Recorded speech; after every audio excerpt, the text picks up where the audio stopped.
turns out the way you think.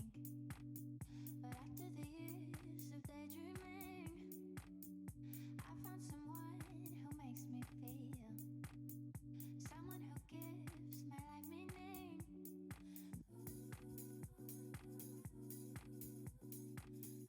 Someone who gives my life meaning. And never turns out the way you think. But after the years of daydreaming,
one that sticks out from the rest. And these are not the only reasons why. There are three key industry drivers behind this. The one key one is that there's already a very high usage of HRS systems. The two other ones play into the characteristics of this market. The one being that there's already a cultural shift in terms of being more project-based in terms of workloads, and the second one being that there's a general trend towards having skilled mindset development. So how should we attack this market? And Sophie will tell you more about it. Thank you, Mike.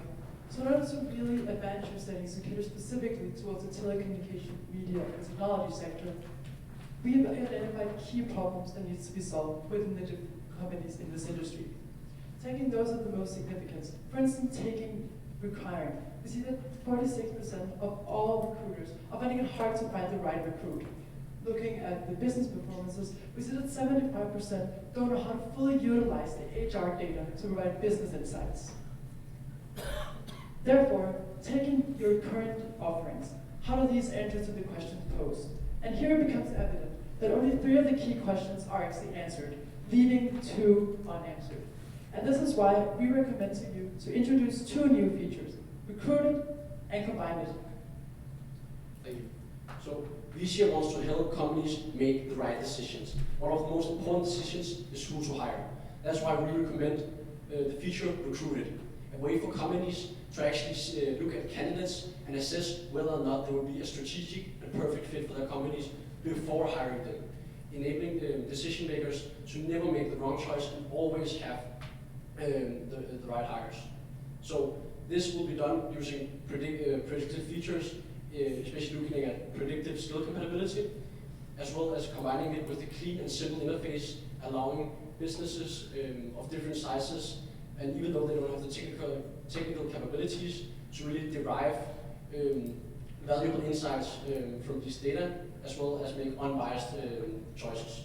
So the second thing we want to solve is how to improve business performance by using HR data. And that is why we recommend Combine It. A way to combine HR data and business data in order to use HR as a lever for predicting business metrics. So let's say we have put together a team, and we can now change the engagement levels of different things, and thereby predict how well this will be in the financial space. So now we talked about the 2 key features, but now we also want to talk about how to sell it. In terms of selling and accelerating this, we recommend that you focus on partnering. We see that you've already been very successful in partnering with both with technology companies as well as consultancies. We think this is a great path to continue. Moreover, direct sales makes great sense for you as you are a B2B company. Back. Additionally, a low-hanging fruit within the TT market is M&A. In M&A, a great issue is people. You need to combine 2 entities. This is a great occasion for Visio to come in and provide the analytics and software to help them ensure that they align fully. We see that 64% of M&A transactions don't fully reach the value, and therefore this is a great opportunity. Now, the AAA strategy will enable an incremental revenue of 13.7 Canadian dollars within the first 12 months. And beyond that, within 3 years, it will reach up to 52 billion Canadian dollars. Thank you very much. Competitors.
you our judging panel as well as our room facilitator.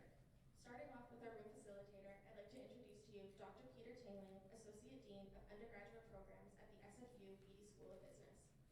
Followed by our judging panel, starting with Barry Turner, Director of Consulting Services at CGI, and next, PJ Zagara, Principal Azure Solutions Executive at Microsoft, followed by Sherry Wallace, President of the CIO Association Vancouver Chapter, and lastly, but certainly not least, Emilio Ekba, Account Manager for Mid-Market at Vizier.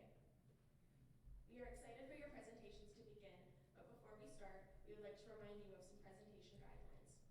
Competitors will have 5 minutes to present their solution.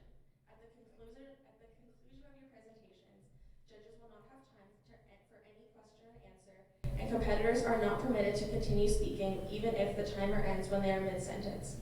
Adrian Gagaris will be your timer for the wildcard round. A Microsoft Surface will be used for your time to time your presentations, and competitors will be responsible for keeping track of their own time. In the event of technical difficulties, the team will be provided visual warnings at the 3 and 1 minute marks. Please note that competitors are not permitted to reveal their university, country, or city of origin during or after the presentation. At this time, I would kindly ask that all audience members ensure their cell phones are silent and off. Good luck, and you may begin your presentation when you're ready.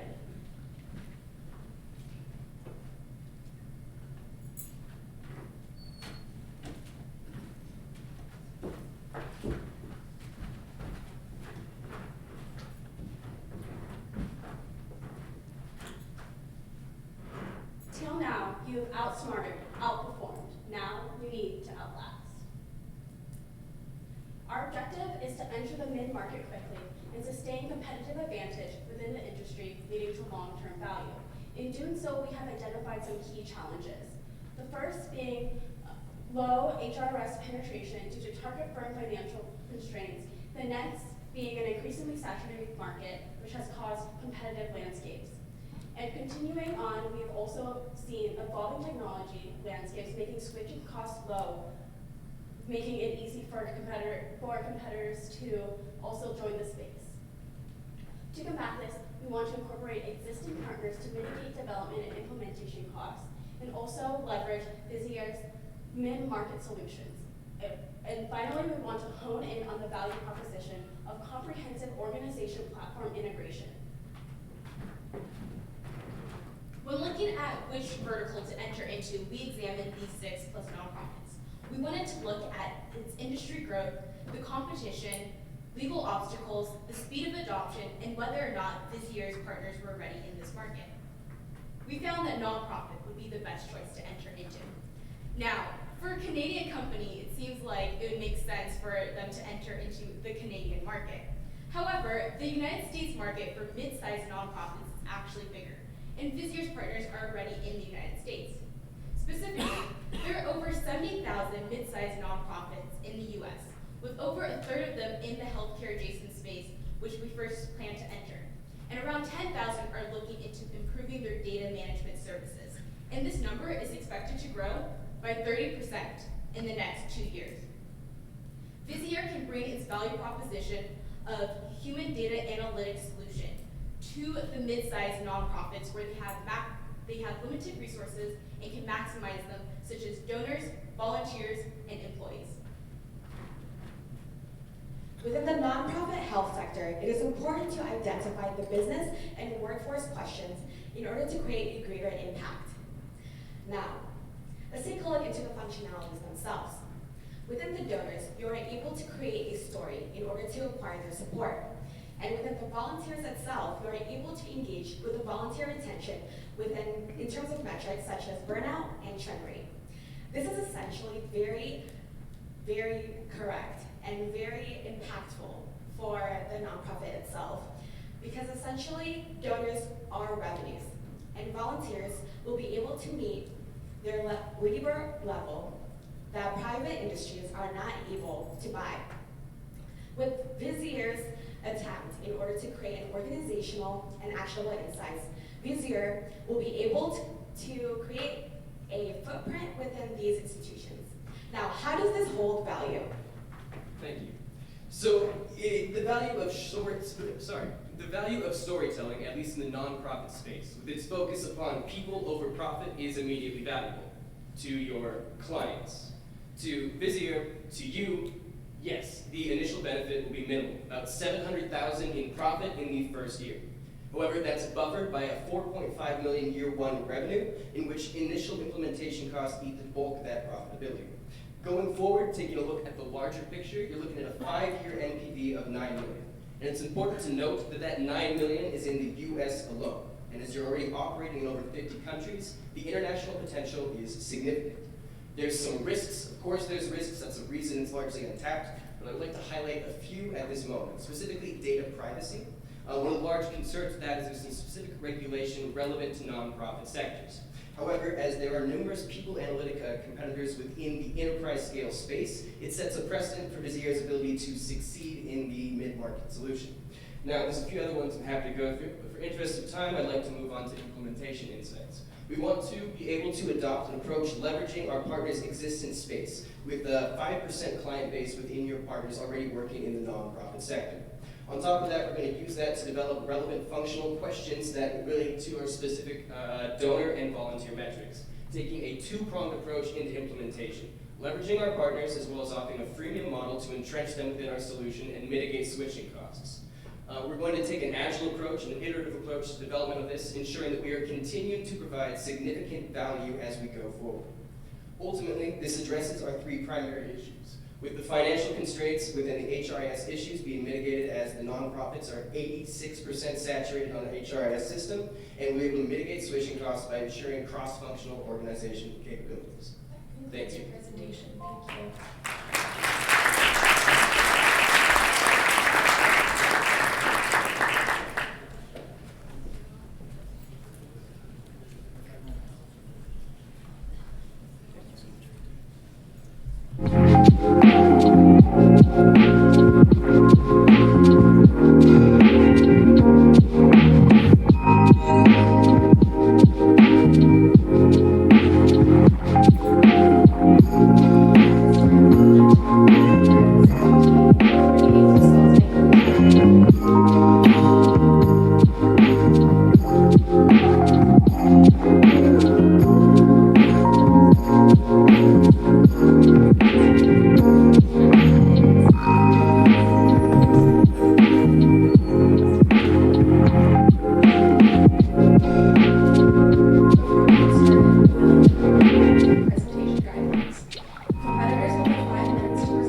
Good luck, and your presentation may begin when you are ready.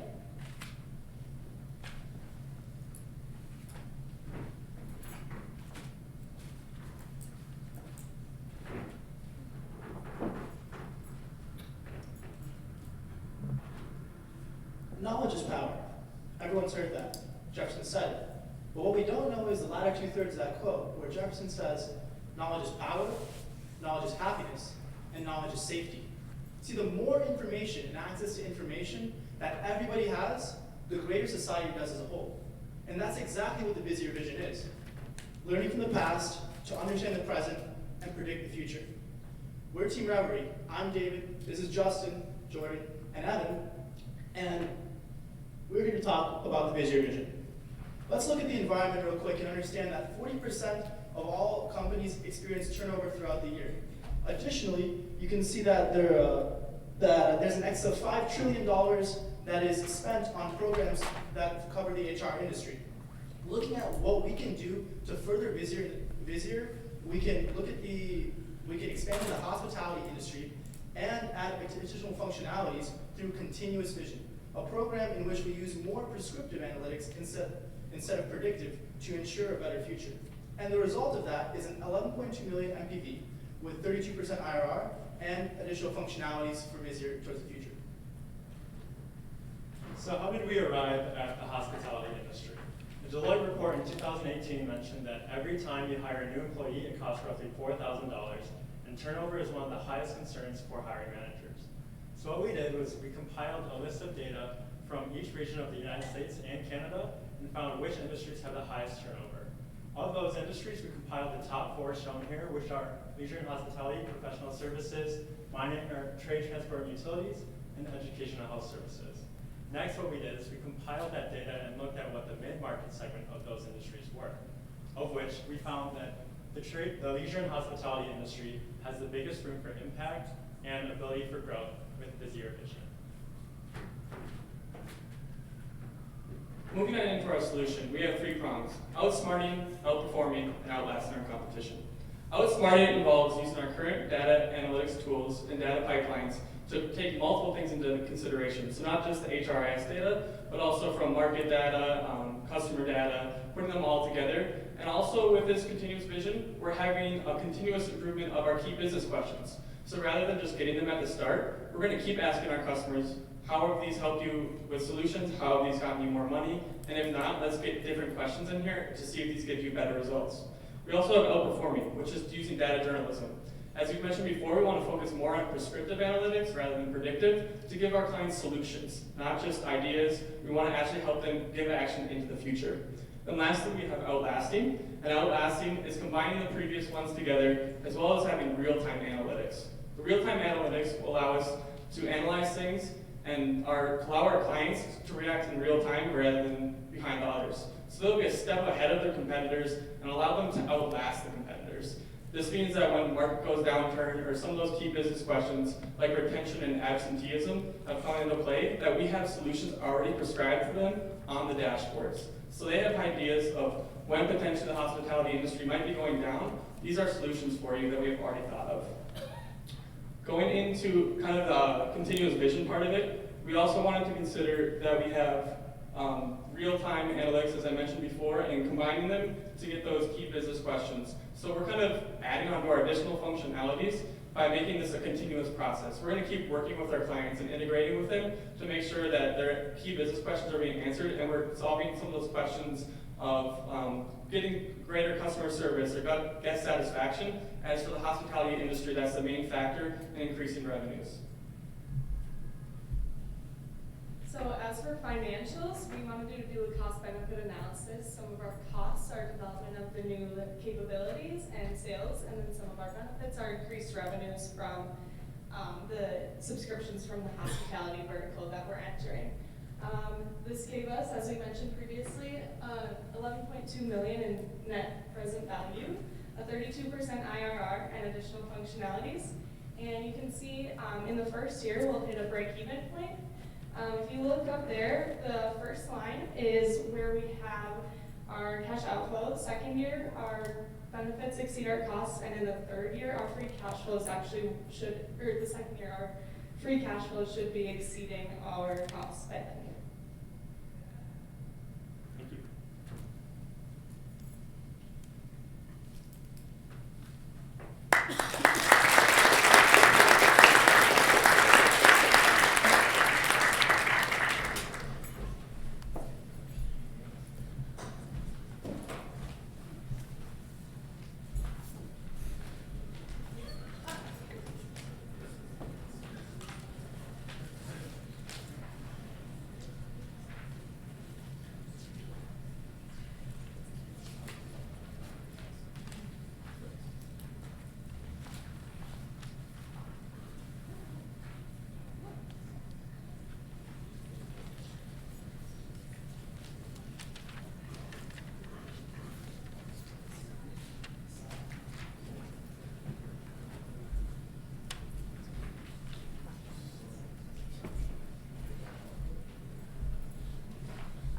At this time, we would like to present our final Wildcard Team 2020 vision.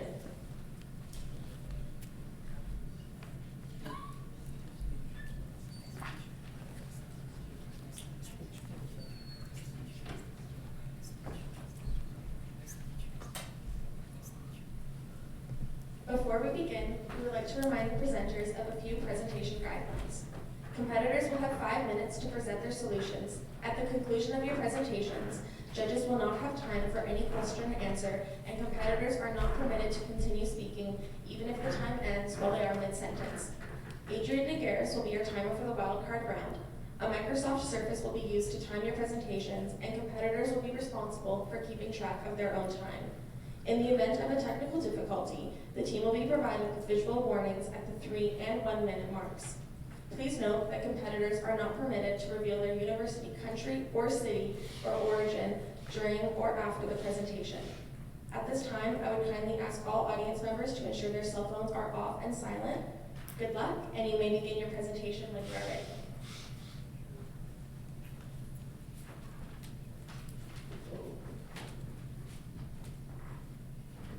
Good afternoon, everyone. We are Team 2020 Consulting, and today we are here to present to you our solution for VCL to advance into a big market segments. In order to do so, there are 3 questions that VCL has to answer. The first one, which industry vertical to enter? The second one, what are its value propositions for its industry vertical? And finally, how does it go about entering this vertical? In order to help VCL answer these questions, we have put together data from 8 different industries in North America, and after doing so, we have realized that retail is actually the industry with the highest potential, and that is done for 2 different reasons. The first one, retail actually has the largest combined market value among Canada and as well as the United States of America. And secondly, because retail actually has very deep-rooted HR problems, such as frequent hiring and firing, as well as a turnover rate of as high as 60%. These are wonderful problems for VCL because you will be able to help address these problems. And we have also looked at the competitors in this area, and we realized that retail is actually an attractive market for people analytics firms, but it is not overly saturated and highly competitive as industries such as finance. Right, thank you. So we have looked at the challenges in the retail industry, and we have come up with these 5 challenges. Basically, about employee turnover. So there's a high employee turnover rate, employee behavior, inventory theft, workplace safety, and seasonal demand. So for our solutions, we have tailored our solutions specifically to address these challenges.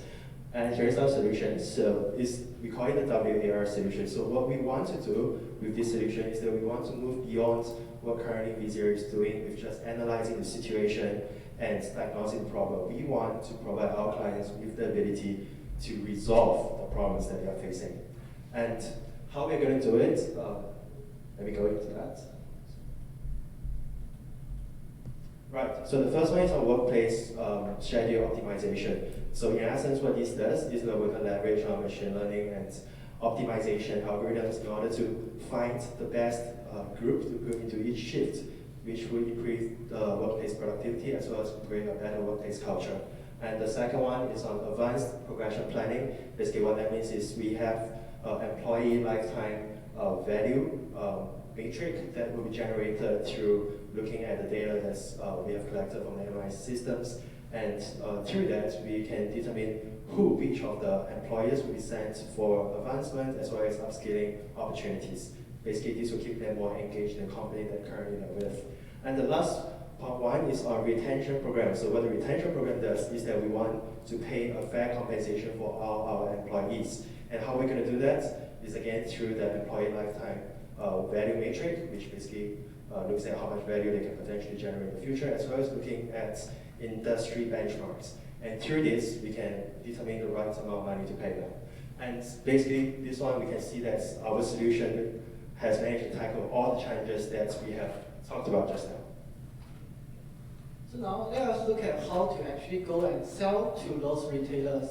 We have come up with 2 approaches. First one is through direct selling. So we will leverage salespeople who have deep connections in the retail industry, and we will go to events such as those organized by the Retail Council of Canada. Second one is through our partner platforms. So the HR management systems that already tackle the retail industry, we will work together with them to promote our service through a revenue sharing model. And here's our timeline. As you can see, we actually recommend VCL to start selling to the retailers immediately. because it actually has capabilities, as we have explained, to tackle some of their problems. And at the same time, our early adopters will help us to validate and co-create some of the solutions that we have proposed for this year. Here is the financials. We actually propose Visia to charge $50 per user per month for its clients, and that is done based on benchmarks of leading software as a service companies, as well as a moderate 5% of the cost savings that we're able to generate for our clients. With an indicative discount rate of 10%, as you can see, the net present value of the project is about $6 million, which is appropriate for the size of Visia at this point in time, and also shows great financial potential. We have considered some of the risks that the project may face. Some of them are economical, and the rest of them are technical in nature, and we have come up with ways to address them.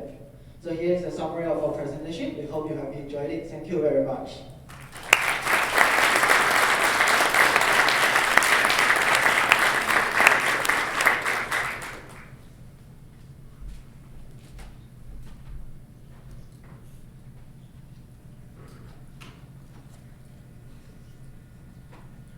Thank you to 2020 Vision for their presentation. At this time, that concludes the Wildcard round. Thank you all for attending. This room will be taking a short recess as the judges will follow Liv out to deliberate. We aim to announce the Wildcard presentations at 2:50 p.m. and finals presentations will be starting at approximately 3 o'clock p.m. back in this room. Thank you.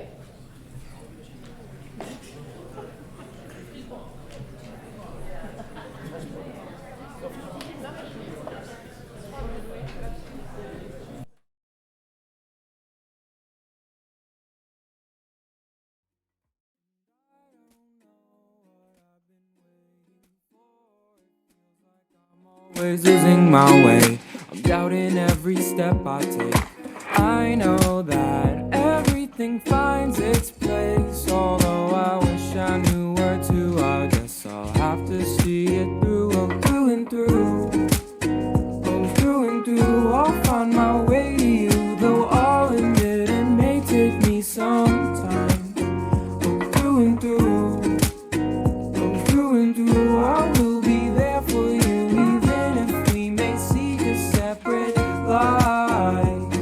Oh.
your hoodie over my head.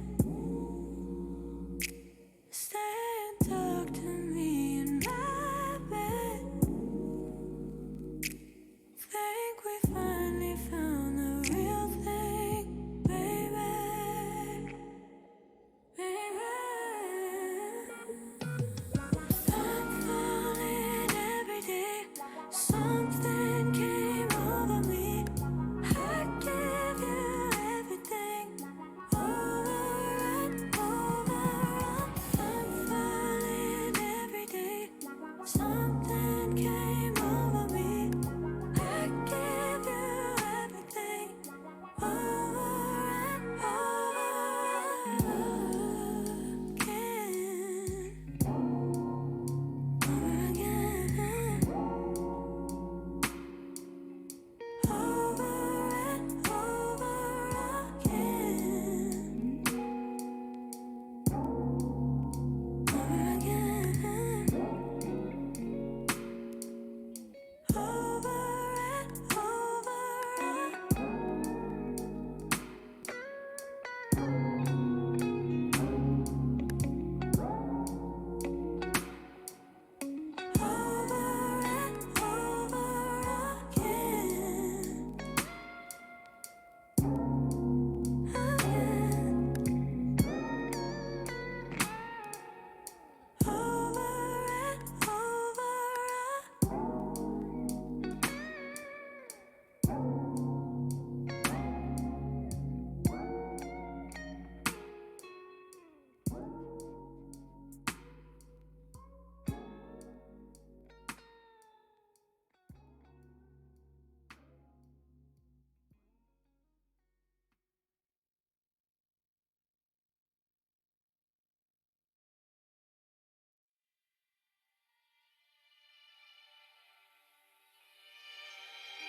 man given such importance to pleasure? Why man throughout the world has given this extraordinary importance to pleasure? Why continue pursuing everlasting pleasure?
First of all,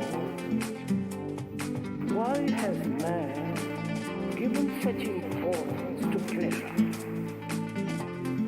Why man throughout the world has given this extraordinary importance to pleasure? Why continue pursuing everlasting pleasure?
First of all,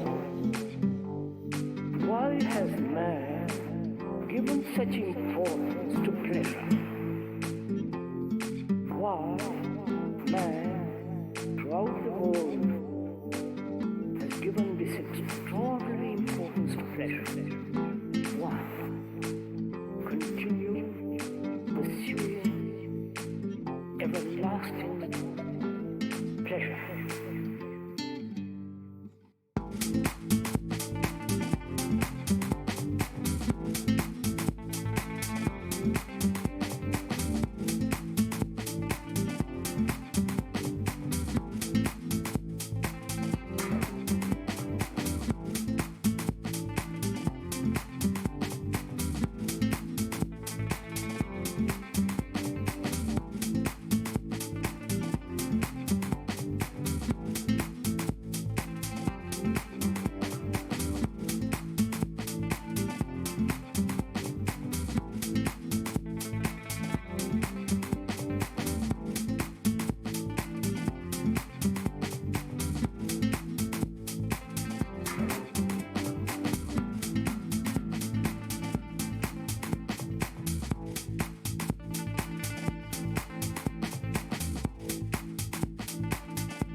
Yeah.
Oh, you heard what they say. Oh, the more things change, the more they stay the same. Ain't that a shame? I've been good for some time. I'll be lying if I said that you ain't on my mind. You're trying to give it some time. Feeling like I'm running away. Never had the chance to say I can say that loving you is easy. I don't need to prove a single thing. Somewhere along the way, I guess you got under my skin. I put all my cards out on the table. You ain't ever gonna show your hand. I would rather hold you close than try to understand.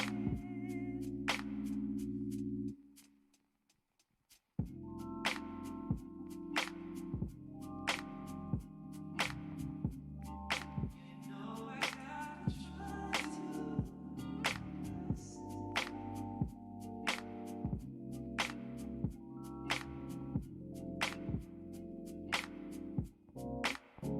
Morning suns, morning high. Oh, I think this haze is for now my best disguise. To think about why. What you say, starry-eyed.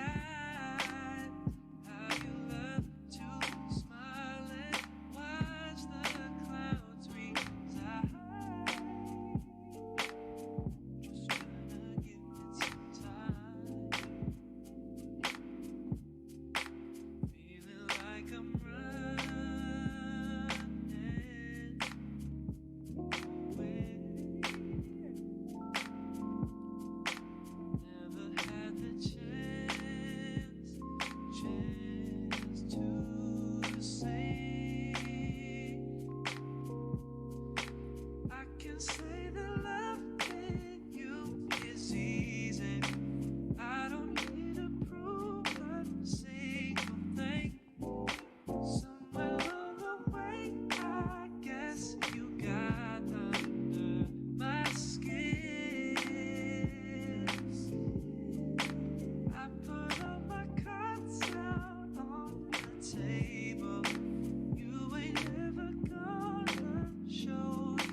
can say that loving you is easy. I don't need to prove a single thing. Somewhere along the way, I guess you got under my skin. I put all my cards out on the table. You ain't never gonna show your hand. I would never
only think about it in the nighttime, always in the nighttime. Up too late, lying on the floor, thinking I've been here for so long, just a little too long. Think I need to get out of the door, but I've never been a brave one, always was a tame one. Always double checked all that I knew, but that safety is a danger. Yeah, there's only one way out, it's through, through and through. Oh, through and through, I'll find my way to you, though I'll admit it may take me some time. Oh, through and through, oh, through and through, I will be there for you, even if we may seek a separate life. And I don't know what I've been waiting for. It feels like I'm always losing my way. I'm doubting every step I take. I know that everything finds its place, although I wish I knew where to. I guess I'll have to see it through, oh, through and through. Oh, through and through, I'll find my way to you, though I'll admit it may take me some time. Oh, through and through. Oh, through and through, I will be there for you, even if we may seek a separate life.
without a sound. Your arms around me. I feel so sure about it. Your heart surrounds me. I feel so pure. Tell me you wanna stay. Tell me you wanna stay. Tell me you wanna stay. Tell me you wanna stay. Tell me you wanna stay.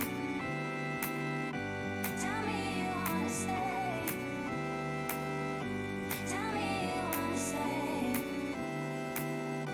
Tell me you wanna stay. Tell me you wanna stay.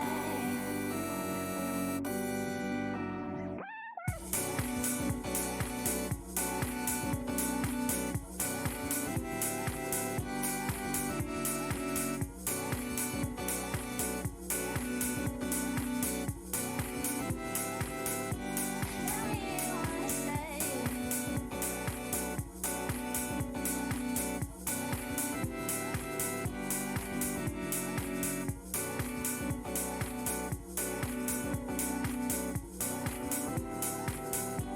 Tell me you wanna stay.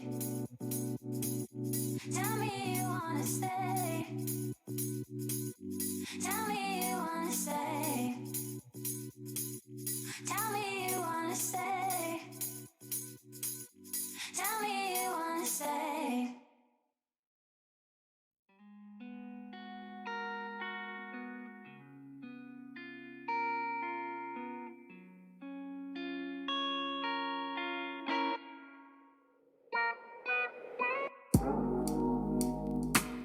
Put my hands around your shoulders. That's the way that I hold you. I could lay with you forever, baby.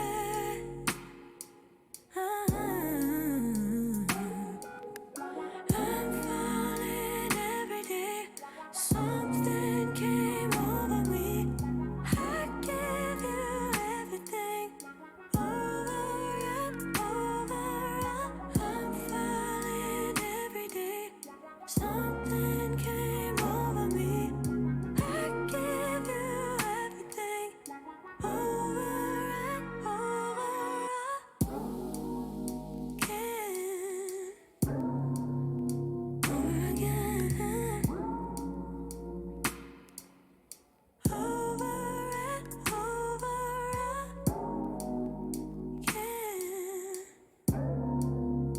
over again,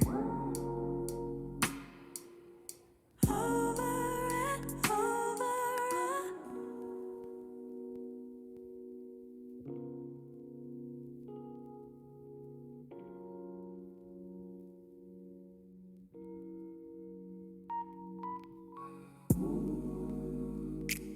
Put your hoodie over my head. Stay and talk to me in my bed.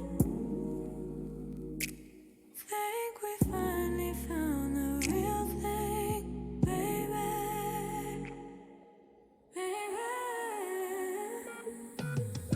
I'm falling every day. Something came over me. I give you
Starting off, I would like to invite Dr. Peter Tinglin, Associate Dean of Undergraduate Programs from the SFU Beatty School of Business, who will be our room facilitator today. Moving on to our judges, I'd like to start off with Diane Lapierre, the incoming president of the CIO Association, Vancouver chapter. Next, Brenda McCabe, Senior Account Executive at Microsoft.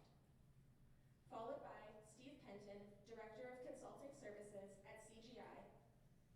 Next, Ty Miller, VP of Product Management, New Venture at Visier Inc. And last, but certainly not least, Tara Martins, Marketing Director of Mid-Market at Visier Incorporated.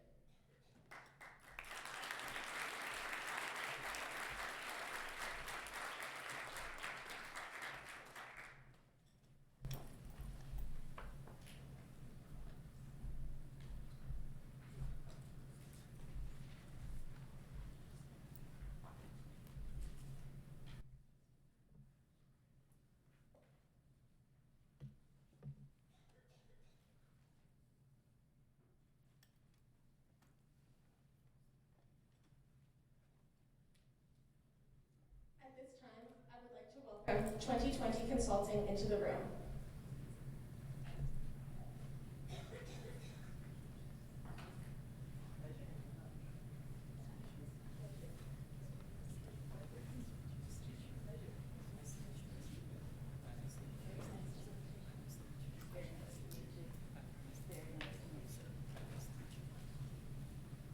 Good afternoon, competitors, and welcome to the CaseIT 2020 final presentations. Congratulations on your accomplishments thus far in the competition. Before we proceed to the presentations, I would like to remind everyone of the rules and guidances for your presentation. Competitors will have 20 minutes to present their solutions. During the presentations, judges may interrupt the presenters to ask questions at any time. At the conclusion of the presentations, judges will no longer have time for question and answer. At the end of the presentations, competitors and judges are not permitted to continue speaking, even if the time ends mid-sentence. Adrian McGarris will be our timer for the final round. A Microsoft Surface will be used to time your presentations, and competitors will be responsible for keeping track of their own time. Please note to reveal their university, country, or city during their presentation. At this time, I would like to kindly ask all audience members to ensure their phones are off and on silent. Good luck, and you may begin your presentation whenever you're ready.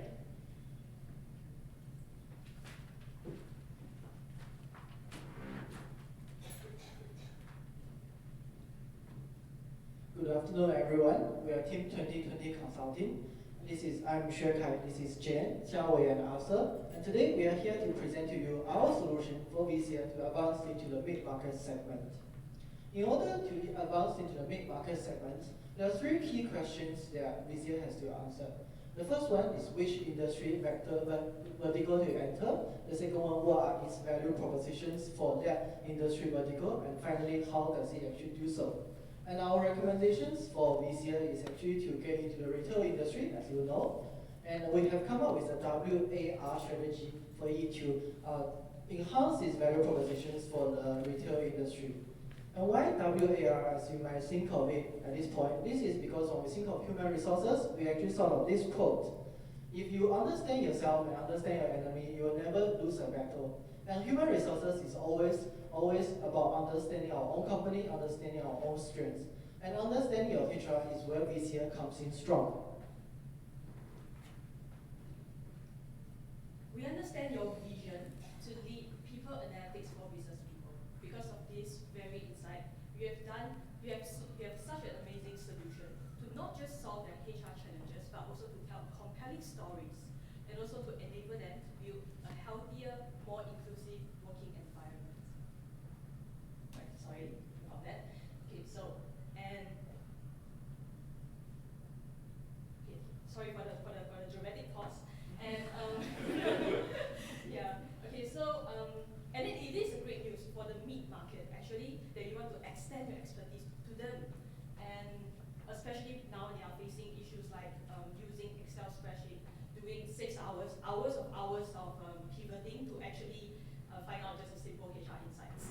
So now, what is the next step for VCA to advance into mid-market? Let's look at it. We have a 4-step approach to answer key questions. First, which industry to go first? Second, what can VCA value add to the industry? Third, how can you feed the solution better to the industry? Last but not least, what is the next step? What is the viable next step for a profitable outcome? We have identified 8 high-value industries in both Canada and United States. We only show 4 here because of the size of the slides. Okay, so we look at it from different perspectives. Like for example, economically, we have the market size and growth. Politically, we have the data security regulation and everything. And also the needs, whether the needs is it homogeneous within the industry, and also like some of the key needs like which industry has higher turnover rates. So why did you choose these 4 and not the other 4? Because these 4 had the highest market size and growth among 8 of them. Okay, so look at the next slide. We also identified key competitors within each industry as well. So if you look at it, retail industry is attractive but not overly saturated. So next will be asked, so how can VCA actually has an advantage over them, right? So we also find out that these players, they don't have specific solution to each of the domain. So how VCA can stand out is to tailor the solution specifically to competitors to VCA or competitors with each other for HRIS systems? Yeah, this one is compared to if VCA want to step into retail industry for the HR-related analytics, these are the players. So the next one, we also realized that VCA's current capabilities actually fit the major needs of retail industry. Your solutions, for example, VCA people, talent acquisition and learning, actually solve from end to end the HR process. Okay, so one for example will be, for example, a retail shop. They want to hire a good salesperson, like someone with probably Steve Jobs kind of pitching skills. So VCA people talent acquisition can help with that. VCA people learning can help them to develop such a talent. In summary, retail is the best option because it is the most attractive industry among all 8 industries that we have chosen. And also it is not oversaturated. And last but not least, Vizia's expertise actually fits the major needs in the retail industry. Have you thought about what in the retail industry, what the focus is, large retailers, small retailers, in between, multi-store? So we will focus on the in-between because our scope here is how to advance into mid-market. Yep. Yep. Okay, thank you. Right. So now we've identified that the retail market is a good market to go into. We need to look at the challenges associated with this market. Because retail, as with all markets, there's specific challenges related to it. So we have identified these 5 challenges. The first one is the employee churn rate or turnover rate of employees in the retail industry. It can go up to 60%, and that is a lot of turnover. And turnover can be extremely disruptive to the operational capabilities of retailers out there. Secondly, is the employee behavior. Retail is a very people's business. It's all about sales. So if you're salespeople or your employees are disengaged, customers become unhappy, and that affects the reputation of your company and the sales that you can get. Third one, inventory theft. This could be a problem for some retailers, and in fact, it is actually the largest single source of inventory shrinkage in America currently. Fourth up is workplace safety. Of course, many companies are kind of concerned about that nowadays. And lastly, last but not least, it is the seasonal demand. So seasonal demand fluctuations actually cause a lot of problems for the HR people in the retail industry, because we have to ensure that we have the right amount of salespeople in order to meet the demands of our customers during peak periods. So these 5 challenges leads directly to the solution that we are going to propose, because we have tailored our solution specifically to deal with the challenges that we have identified. And for our solutions, we are taking it further. Currently, Vizia's value proposition is that we want to analyze, we want to help our clients to analyze the business, to diagnose the problems, and we show them the steps. But we think that we can take it further with our WAR strategy. We want to take the step to tell our customers, to tell our clients actually, how we can help them to resolve this. And this WAR strategy actually depends on data integration with existing retail MIS systems, as well as additional streams of data that we collected by these MIS systems.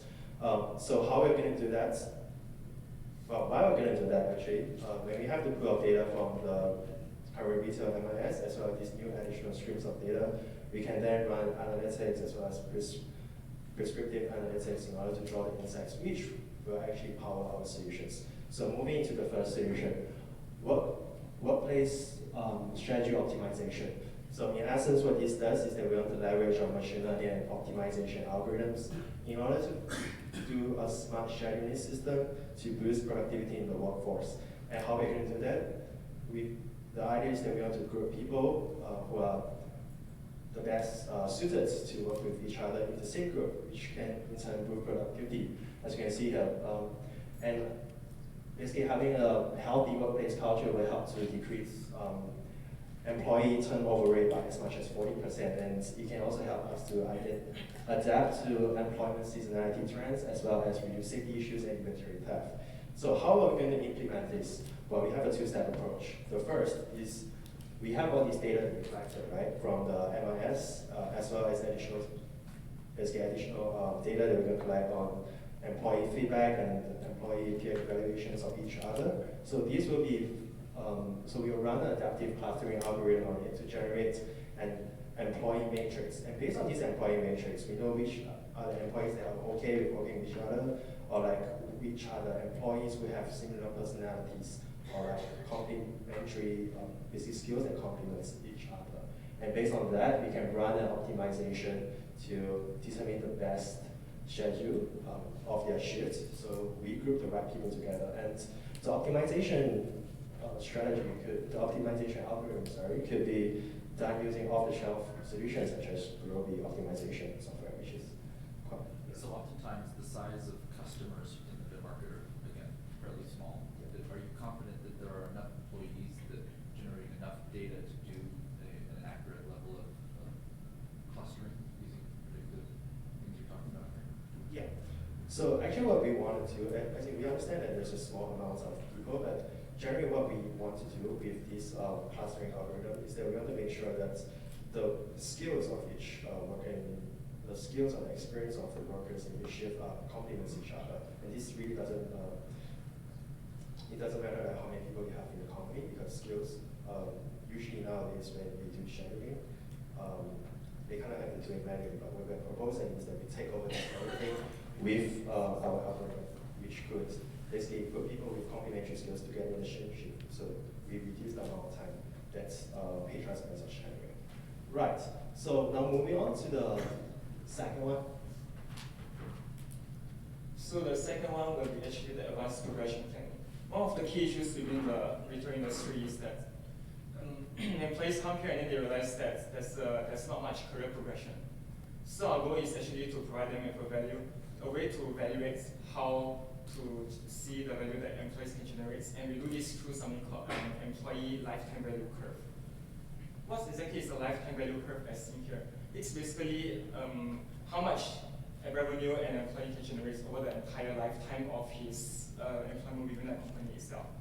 So we actually did some research from Google Hires, and they actually said that this insight from ELTV, if you draw a curve, it's the x-axis of time, and y-axis is the value of the employee. So if you plot out the employee comes in, like recruiting, onboarding, etc. Slowly, you spend a lot of money onboarding the person, and the employee generates value over time. And throughout this one, you can optimize how to improve the processes on recruiting, onboarding, and even training. So this value curve is actually generated from two sources. One is the paycor, which is the performance-related data set, and the other one is the employee matrix, which is the classification of the different employees. Since they're really clustered in similar groups, we can run employee lifetime value curve algorithm to know their value over time, and then thus we can actually use diagnostic machine learning algorithm to find causes and different kind of training programs for them, so that they can actually improve their skills, and this will actually be applicable within the ELTV itself. The next part is actually the retention program. Retention is also a very large issue within the retail industry, up to 60% churn rates. So we aim to fix this. So with our solution, we can actually make them more productive, because we will provide them more transparent wages. We will tell them that, hey, you are working so hard now, we're going to improve your pay, because based on your employee lifetime value, you have a higher ELTV right now. So this will result in more productive employees, and this also allows us to optimize the pay for them. We achieve this through two parts algorithm. The first one is that we take data from employee lifetime value and an industry compensation benchmark. This industry compensation benchmark is already part of Visier's data suite. So when I talked to Time Miller yesterday, we chatted quite a lot. So we actually talk about how there's certain limitations within doing external benchmarking, because even the same industry with different companies, they have different job titles, and that makes it very hard to compare. So why not we have another internal benchmark for this as well? So with these two benchmarks, we can actually use a payroll algorithm to generate the fair calculated salary, and with this, together with employee feedback system, as mentioned earlier, we can run sentiment analysis to draw a correlation diagram here. So throughout this one, we can actually allow HR to see how it's whether increasing the pay generates employer productivity, makes them more happy or not. And with that, there's the part R of our WAR strategy. Right, thank you, Arthur. So we started off with the challenges and we showed you the solutions. And basically what we have seen with the solution is that our solution basically manages to address each and every single one of the challenges that we have raised. And what more, because our solution is focused on helping our clients to find a way to resolve the issues they're facing, this means that we can now provide new answers to the questions that we have been asking. Instead of asking, what can we do, or instead of asking, where is the problem, when did the thing happen, who is the problem, we can now find a way to get a solution to and help our clients to actually resolve the issue, and this is done through the descriptive analytics that we have described in our solutions. So, Can you just go a little deeper on what questions you're going to actually ask so that you can understand how to resolve workplace conflict, for example? Right, so say for example the high workplace turnover. One of the questions that a retailer could ask is like, for example, how could I reduce the turnover? Last time it would just be, what is the turnover rate? How do my turnover rate compare with the rest of the industry? But now we can actually propose a solution to our client to tell them how exactly they can reduce the turnover rate. And that is by, for example, helping them to schedule their workforces, helping them to schedule their shifts in a way that basically creates a better workplace culture, and of course giving them a better compensation program, or giving them advancement opportunities. Sure, no, I get that. So workplace conflict is what you call that. So yes. Give me an example of workplace conflict and how you're going to get a sense so you can feed back to the employer how to reduce workplace conflict or understand where it exists. Right, I understand. So at the end of every shift, as in front we have described the additional streams of data, our employees, they can do like their evaluation or like a feedback system, and this will be feedback. And this data will be fed into the current MIS system, which our software actually draws on. And based on this feedback, we can see, like, for example, let's say it's A, B, and C in the shift. A doesn't look like okay with C, and we can make adjustments to it in the smart scheduling system. For example, we can shift C out to another shift, or like we could maybe replace him or something. Yeah. So basically making adjustments to how we do the shift creation. Yes. How would you adapt your the high churn rate one, knowing that in retail you actually only want to keep people who are selling well, and you would like the people who don't sell well to leave? Right. So that is actually part of the employee lifetime value thing that we created, because using that we can basically we can look at the clients to see which are the employees who can bring the most value for the company and determine whether to keep them. Right. Somehow I missed how you're actually going to go to market with your yes, product. and we're getting right to that. Okay, so this one is basically to show that how solutions can fit into the current HR processes, and basically it really complements the current suite of solutions that we already have. And now we'll be moving to implementation. So we'll think about go-to-market now. There are two ways we're going to do that. Basically, the question we want to ask is how do we find those retailers? And there are two ways. The first one is through direct selling. So we will rely on sales force who have deep industry connections. We will go to events where retailers meet, such as Retail Global that happens in Las Vegas, or those organized by the Retail Council of Canada. And the next one is actually through our partner platforms. We can partner with HR management systems that actually collect the data for us to analyze. We will promote our service together through a revenue sharing model. And with the customer that come on board will enjoy a free trial, and once they actually convert, we will serve them with a dedicated customer success team. And then let's look at the timeline. So if you look at the timeline, you realize we actually recommend Visia to start selling to the retail industry immediately, because as we have explained, it actually has value propositions for the retail industry, and the early adopters of our services will help us validate, as well as to co-create some of the strategies that we have created over here. So as you can see, the software development takes about a year, and by the end of 2020, we are hoping to get about 160 companies on board this service. Okay, looking at our pricing model, so we're actually recommending $50 US dollars per month per user for subscription, and we actually come up with this number based on benchmarking against leading software as a service companies for small businesses, as well as with a moderate 5% of the cost savings that VCL can potentially create for his clients. Yeah, and moving on to the financials.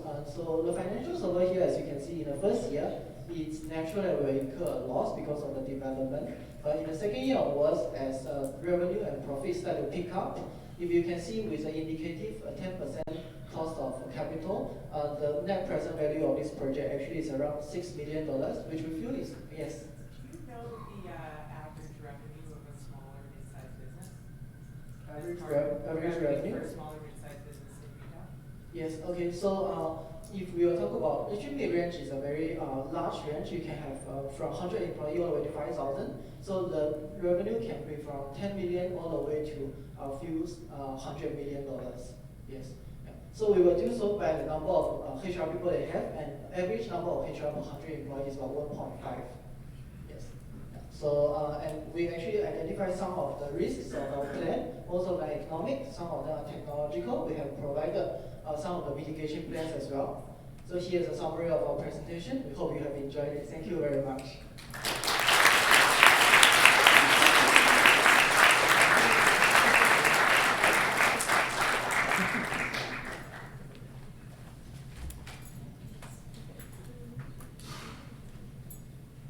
Thank you for your presentation. At this time, your team host will be able to escort you back, and you can maintain watching in the audience.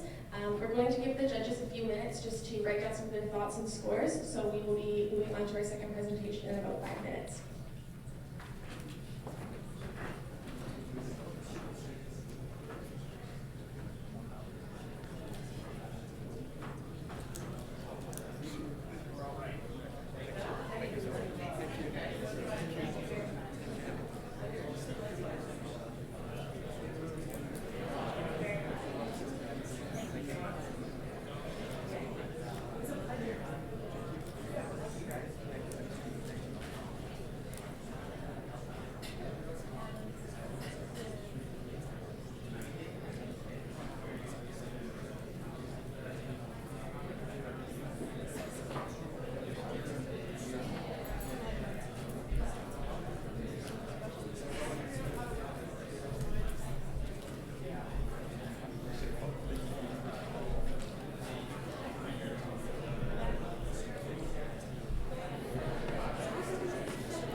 Before you proceed into presentations, I'd like to remind you of some rules and guidelines for your presentations. Competitors will have 20 minutes to present their solutions. During presentations, judges may interrupt presenters to ask questions at any point. At the conclusion of your presentations, judges will no longer have time for question and answer. At the end of the presentations, competitors and judges are not permitted to continue speaking, even if the time ends while they are mid-sentence. Adrian Nagaris will be our timer for the final round. A Microsoft Surface will be used to keep track of your presentation time, and competitors will be responsible for keeping track of their own time. Please note that competitors are not permitted to reveal their university, country, or city origin during or after the presentation. At this time, I would like to kindly ask that you turn all cell phones off or onto silent. Good luck, and you may begin your presentation whenever you're ready.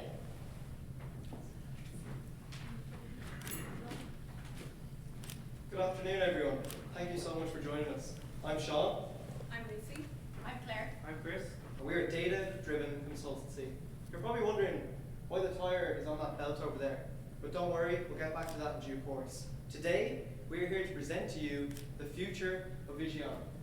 Which opportunities should Visier pursue to gain market traction over the next 12 months and enhance the HR function within them? I'm now going to pass you over to Lucy, who's going to talk about the current situation. Thank you, Sean. We are now going to take a look at the current position of Visier and how they are enabling companies to make data-driven decisions about their personnel across multiple industries. Currently, an established business offering a comprehensive user experience for companies seeking to extract insights about their personnel's data and trends. However, in order to gain traction across the next 12 months, there are some key questions at hand. Which industry vertical is the most attractive to pursue? Where should this product be introduced, and how much will customers pay for it?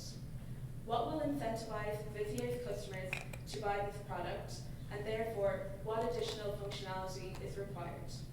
This leads us to the overwhelming question of how should Visier leverage their technology in order to gain traction in the mid-market industry across the next 12 months.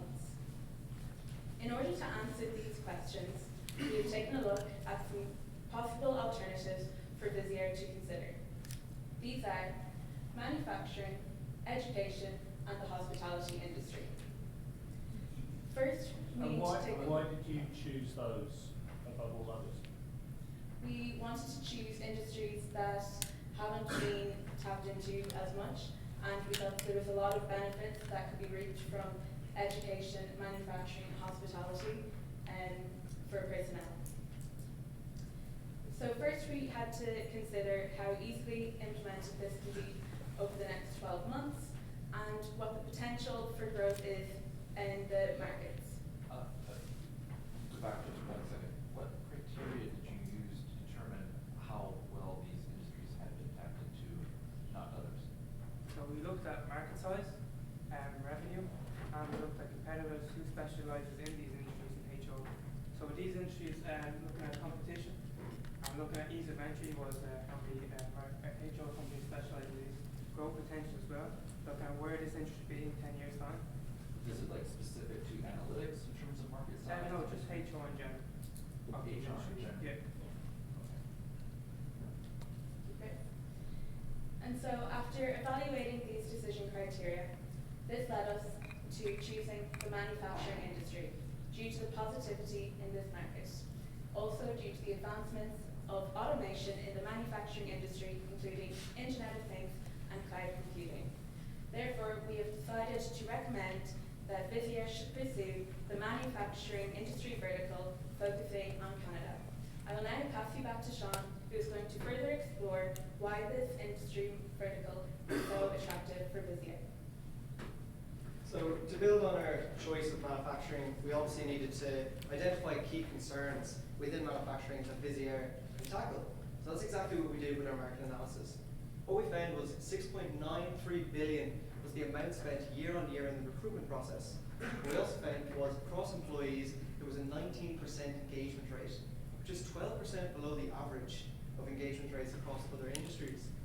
As over the last 3 years, there's been a 4.5 decrease in productivity, and also by 2025, there will be 2.5 million jobs that are going to go unfilled. Now you're probably So thinking, is this for Canada alone? Or this is for Canada alone, yes. And this is for mid-market size. Mid-market size companies, yes. Apart from the engagement rate, which is across all industries. You might think this is a big task for Visier to tackle. However, alongside Industry 2030, which is an initiative backed by the Canadian government and set up by the Canadian manufacturers and exporters, we will be able to see a huge growth in the market. In terms of sales, from 2015, which was $215 billion, which is going to rise to $1.2 trillion.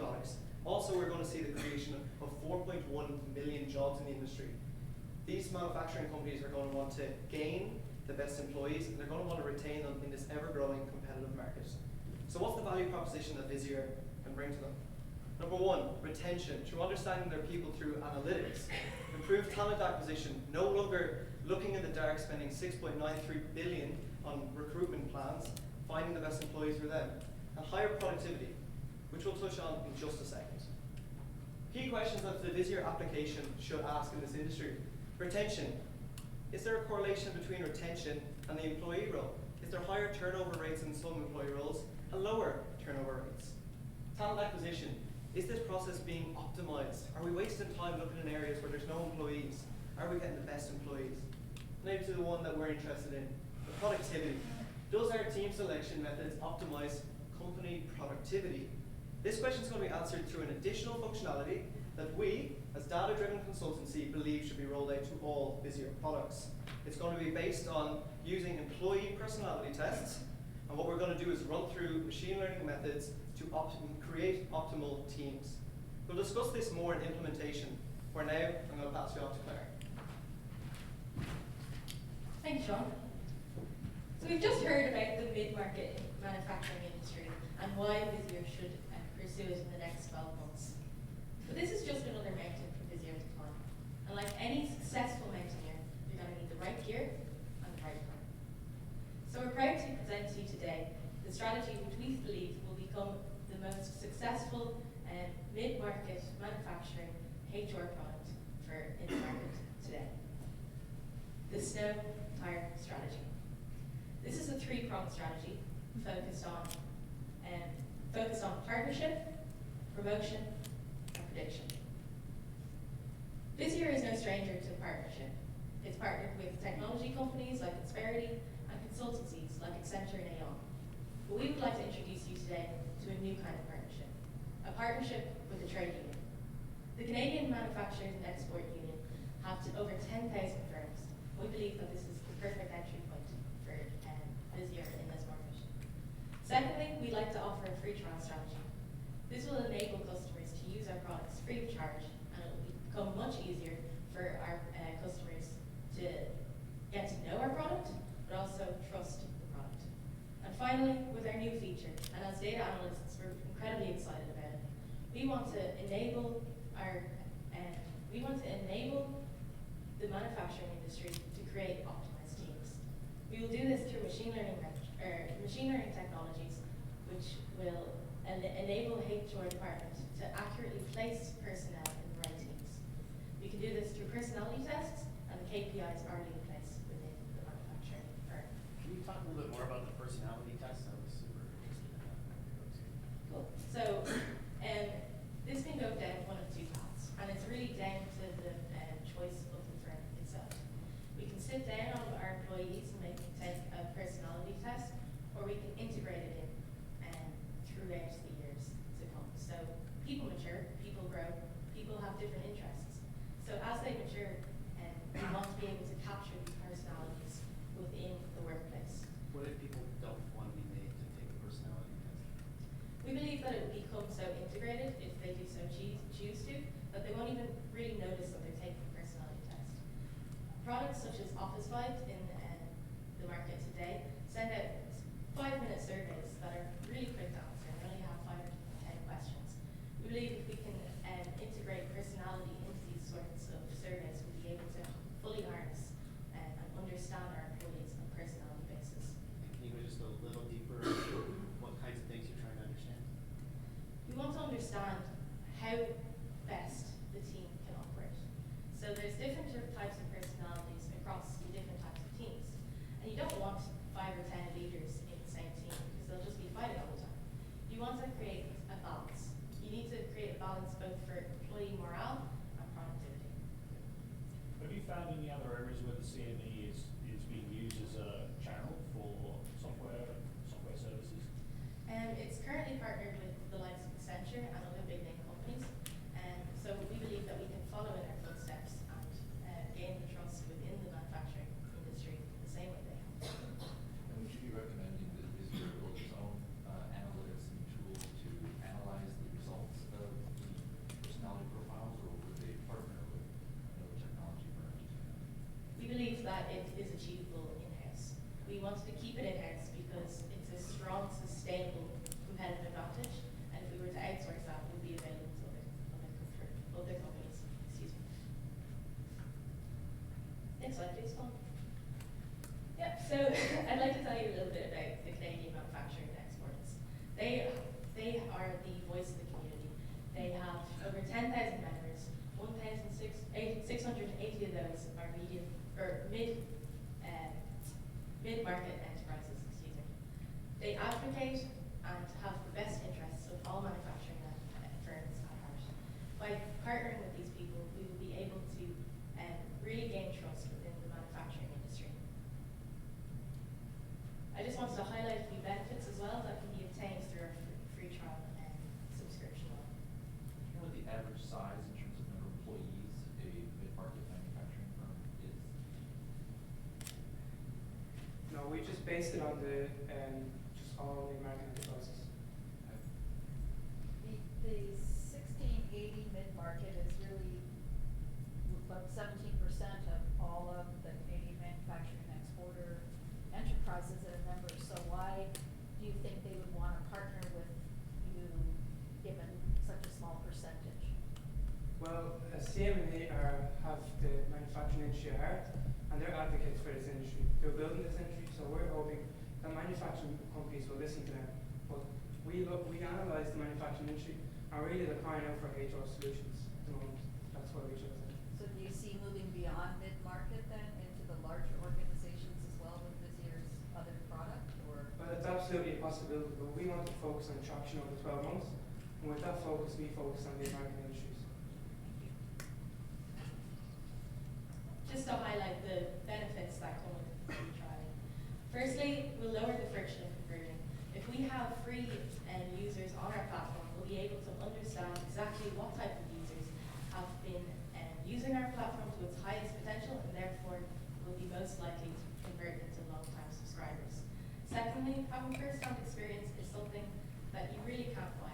People will use the product, they'll get to know the product, they'll trust the product, it'll become ingrained in their daily activities. And that's exactly what we want to do with Visier today. And of course, it's easy to set up.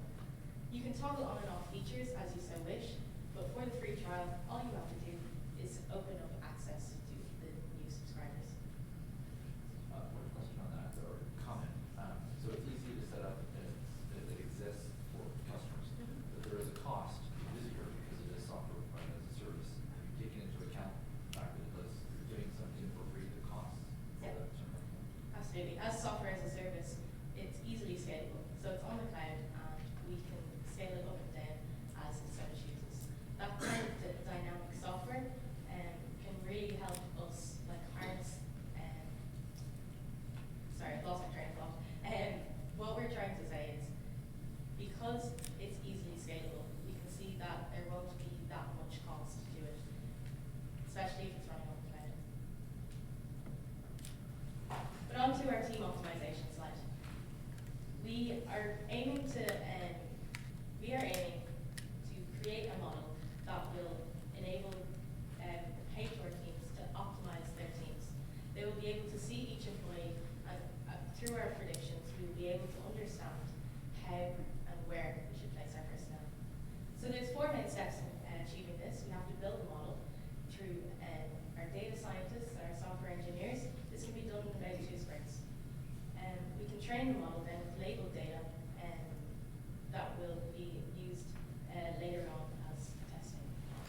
12-month time span that we have, it's not entirely feasible for us to take in different sources of data.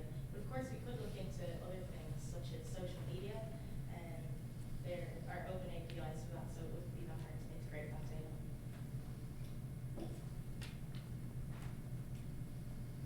So overall, the Snow Tower strategy, there are 3 prongs: partnership, promotion, and prediction. By partnering with CM&E, we will be able to have reach and reputation in the mid-market. We will be able to increase our functionality because we are solving a solid pain point for the manufacturing industry. If a team is unhappy and they're not working cohesively, they will produce defect products. This is a very, very large pain point in the manufacturing industry, and we're addressing that here today. And finally, through our promotion strategy, we'll have free trials on a multi-subscription basis. So the real question is, should Visier sell to the manufacturing industry, offering its employee insights and optimizations? Absolutely, yes, we think so. I'd like to hand you off to Lucy now, who's going to go through our timeline. Thank you, Claire. I am now going to take you through an estimate of... Microsoft Services Guide. No need to call out Microsoft. Services Guide. Could be projected. Could be a lot of tests. We have the slides in front, so feel free to keep going. Okay. So I will now take you through an estimate of the outlook that Visier could expect to follow across the next 12 months. In Q1, extensive efforts should be placed on project planning, including the recruitment of staff, the signing off with business managers, and ensuring project vision is aligned with company goals. Efforts should also be placed on the CM&E partnership, and the project should be reviewed on an ongoing basis throughout the year. I will now pass you back to Chris, who will talk us through our financials. So looking at our price projection, we analyze your competitors' prices here at Data Driven Tools, such as Workday, Salesforce, ADP. We look and further analyze the market. With all this analysis, we came to the solution that it should be $3,000 per month. We believe this is a fair price and gives Visier the opportunity to penetrate the market and gain traction at a fast pace. Is that a per seat cost or a per company cost?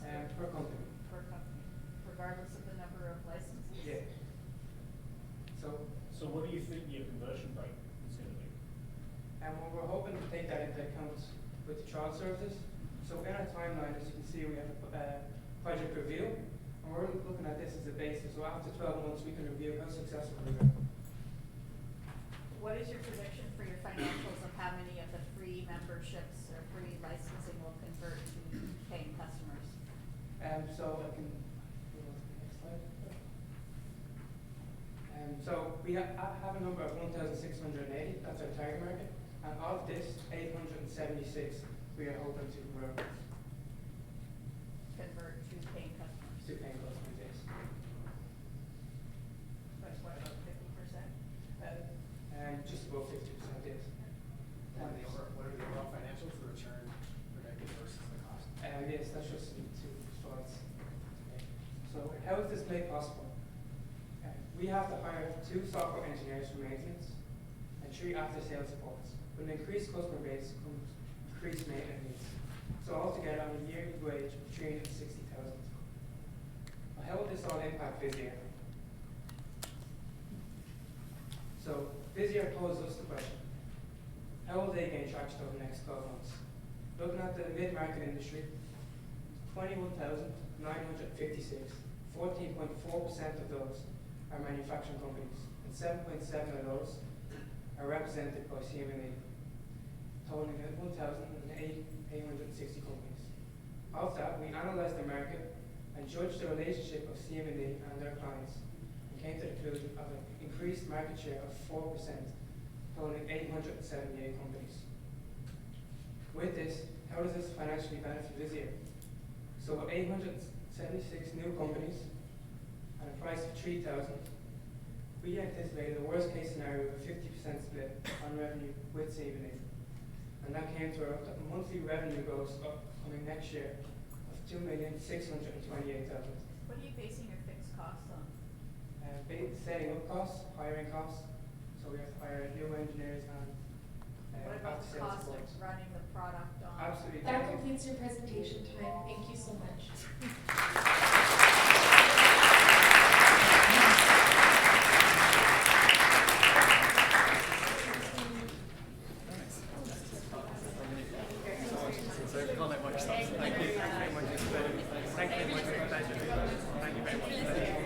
Thank you very much for your presentation. Competitors, you may be escorted out by your team host and go and continue to watch the rest of the presentations.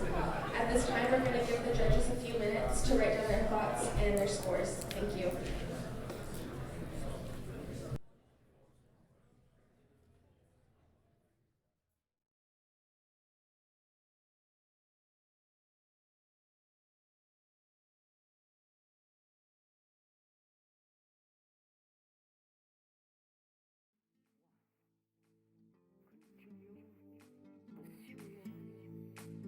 Everlasting pleasure.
final presentations. Congratulations on your accomplishments thus far in the competition. Before you begin, we would like to remind you of a few rules and guidelines for your presentation. Competitors will have 20 minutes to present their solution. During the presentations, judges may interrupt presenters to ask questions at any time. At the conclusion of your presentations, judges will no longer have the opportunity to ask any question and answer. At the end of the presentations, competitors and judges are not permitted to continue speaking, even if the time ends while they are mid-sentence. Adrian Nigueras will be our timer for the final round. A Microsoft Surface will be used for your presentation, and competitors will be responsible for keeping track of their own time. Please note that competitors are not permitted to reveal their university, country, or city of origin during or after the presentation. At this time, I would like to kindly ask all audience members to ensure all cell phones are off and silent. Good luck, and you may begin your presentation whenever you're ready.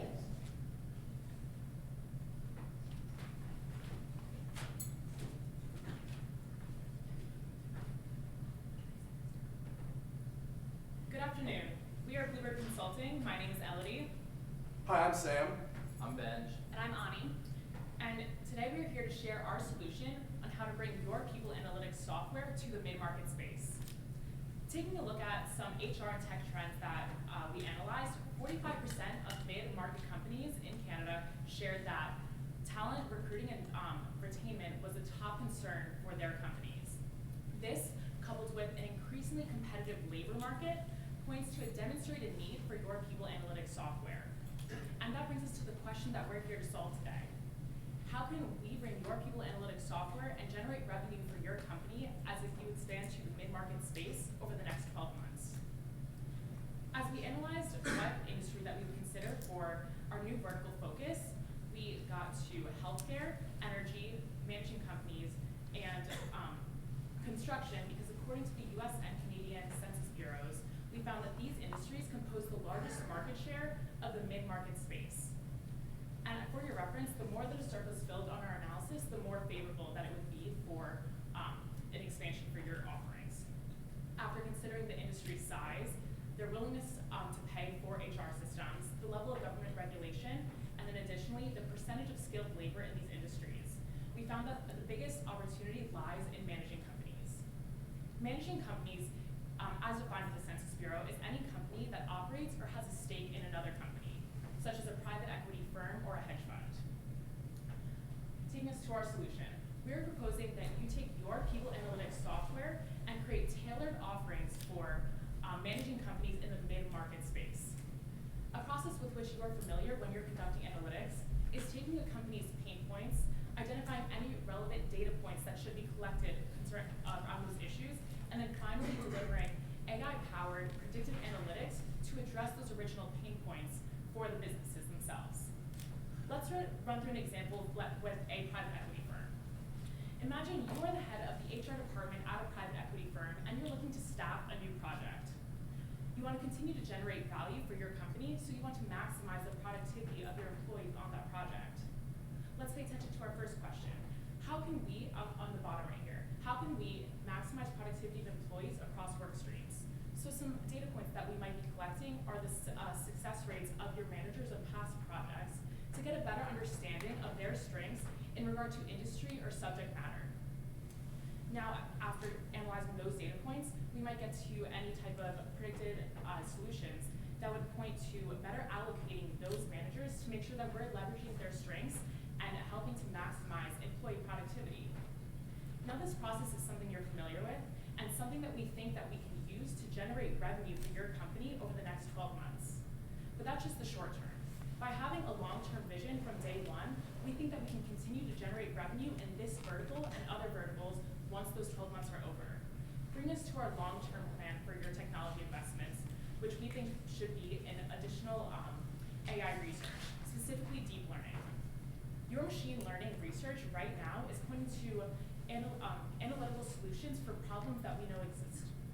By increasing investments in deep learning, we'll be able to help these HR departments in the vertical of managing companies or other ones identify problems that they're not aware of right now, pointing to helping to group together symptoms that exist in their business and helping them redefine what they should really be looking for. And although that's our long-term vision, Ani's going to take us through some more of our short-term plan and how we're going to leverage a partnership model to expand our growth. So with an understanding of what vertical we recommend that you focus on, it's important to look at how you're going to deliver these products and these service to that vertical. We recommend that you continue to use the partner model that you've been developing since your announcements of partnerships in April and October of the last year to deliver this new offering to the market. Specifically using the 3 partnerships that you've already negotiated over the last year as a good starting point, as they make up large portions of the market and also have the reach to be able to do this effectively. You've looked at the US market and the Canadian market. Are there any other global markets that you're interested in?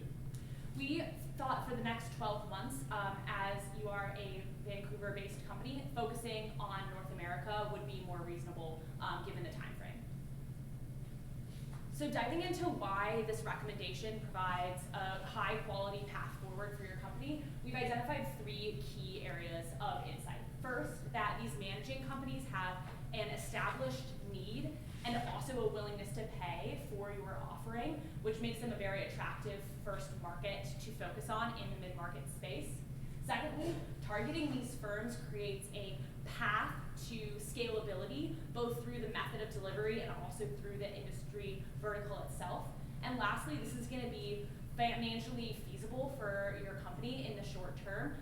The costs are reasonable, and it's possible to break even with just 21 new mid-sized firms added. Diving into that first piece of managing companies and their need and willingness to pay for a product, when you look at the industry, it's the 3rd largest mid-market industry in the US and Canada, with more than 15,000 mid-market firms in the sector. And these firms are having HR struggles that your product is specifically designed to help with. So if you look at the current problems facing the labor market and the workforce in these industries, more than 55% of CFOs are identifying talent management as a strategic priority for their firms, specifically looking at retaining and attracting young people to their companies. So these companies are aware that they have these HR and talent management challenges, and not only are they aware that they have them, they're willing to pay for solutions that can help diagnose their problems and create value for them. With a large portion of top people at these firms relying on looking for or planning to purchase data analytics and delivery systems in the next year, and also relying heavily on third-party companies to deliver those solutions to them. So the bottom line is that in this space, there are both companies that have a clear and defined need for your product offering and a defined willingness to pay for these services. Just to give, yeah. I may have missed it, but do we know what the penetration is already for HR analytics firms into these types of companies? So I don't know the exact penetration currently. There are more than 50% of firms in this sector that are planning to purchase analytics in the next year. So looking at a use case of how HR analytics has provided value in a similar company, this one is in financial services, specifically asset management.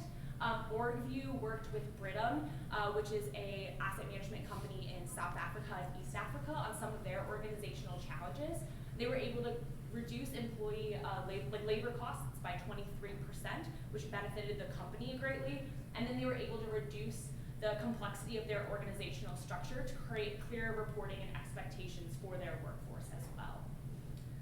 So with an understanding of why this vertical is very attractive for initial expansion, Ben is going to dive into why we believe our delivery method is the best way to push your mid-market solutions out. So as Ani touched on, the managing company sector is extremely attractive for us moving forward. We believe the best way to capture this industry is by utilizing our current partnership model that we've already created. The first reason why is currently how we get the information from our partner companies into the Vizier platform is using an API. APIs, new ones can cost about up to $25,000. So acquiring new partners or potentially going more of like a B2C model could present really high costs in terms of developing new APIs to bring the human resource information from these new clients into the Vizier platform. Secondly, we see, especially in Insperity, there's a large percentage of these managing company firms that Insperity currently has using their HRIS platform. And lastly, these, as Ani mentioned, these companies are looking to invest in human resource analytics over the next year or so. So instead of having to go out and find a third party and all the challenges of bringing the data from the current technology to a new third party, it would make the most sense, be most convenient and cost effective for them to just simply choose this year as an add-on option to their current HRIS offerings. Now that we've seen why using the current partnership model is extremely scalable and will allow this year to grow quickly, we're going to see why targeting specifically the managing company sector will be scalable as well. So currently, Vasir has 3 key partners, as we touched on: Paycor, Ceridian Dayforce, and Insperity, and we are recommending them to specifically target PE firms and VC funds. However, the next level of that is there's a huge group of portfolio firms underneath these firms that also have demonstrated a need for these kinds of services.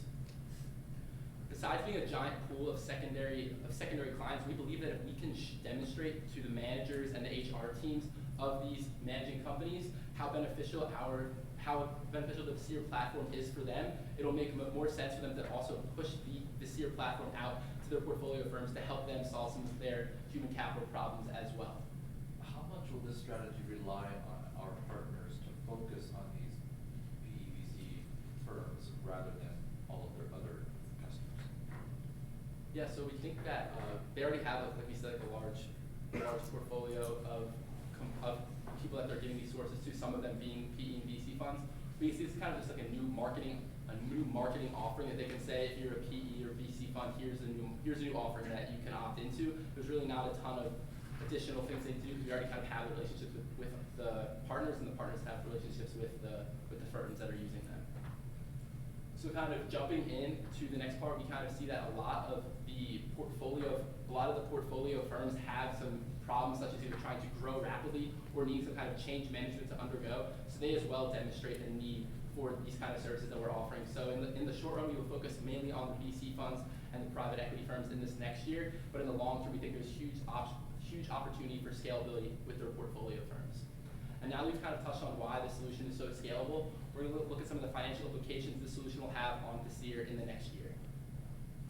So as we kind of mentioned, we have some R&D costs, both in the additional capabilities to make our platform more specific for VC funds and PE firms, as well as the long term, in order to kind of improve our artificial intelligence and kind of branch more into the deep learning sector that Elodie mentioned earlier. We estimate those costs to be about $368,000 in the first year. We then looked at some industry averages about what the average price costs for an HRIS platform in order to kind of help us develop an estimate or like a rough price of $4,450 per month that Vasir could charge to our clients.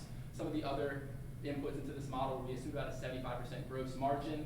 We assumed about a 50% profit share, revenue sharing between Vasir and the partners, as well as offering these new clients a 3-month trial so they can see the value Vasir will offer to them. Overall, sorry to interrupt. I would use the mic, but it's not working. I'll try to yell. Is the partnership model then, do I understand correctly, the idea is that you're going to build fewer APIs because you're going to build them with the 3 prime partners, therefore you're going to do it once and rinse and repeat? Yes. And then is the sales model that the partner is selling, or that there is additional sales staff going to be retained directly to go sell the solution?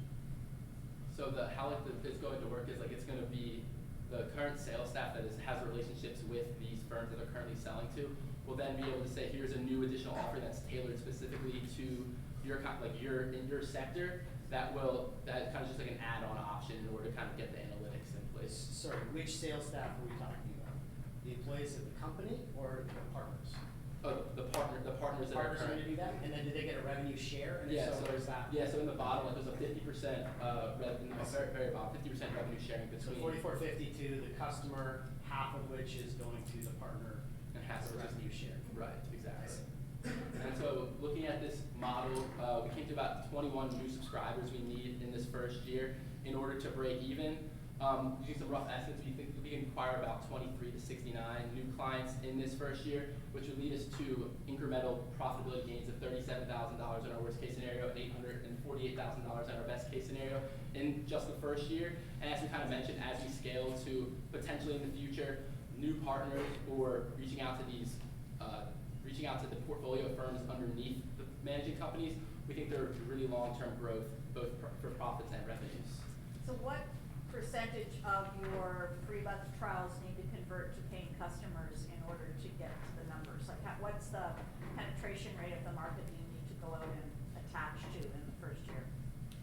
So there's 15,000 total firms in this mid-sized market between the United States and Canada. To break even, we would need 21.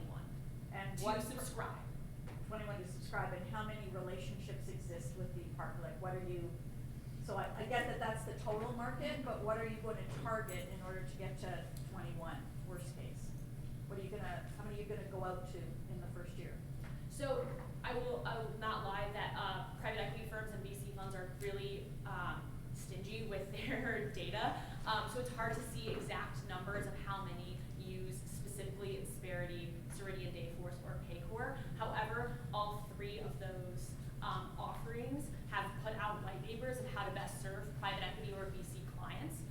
So we know that they have a sizable share.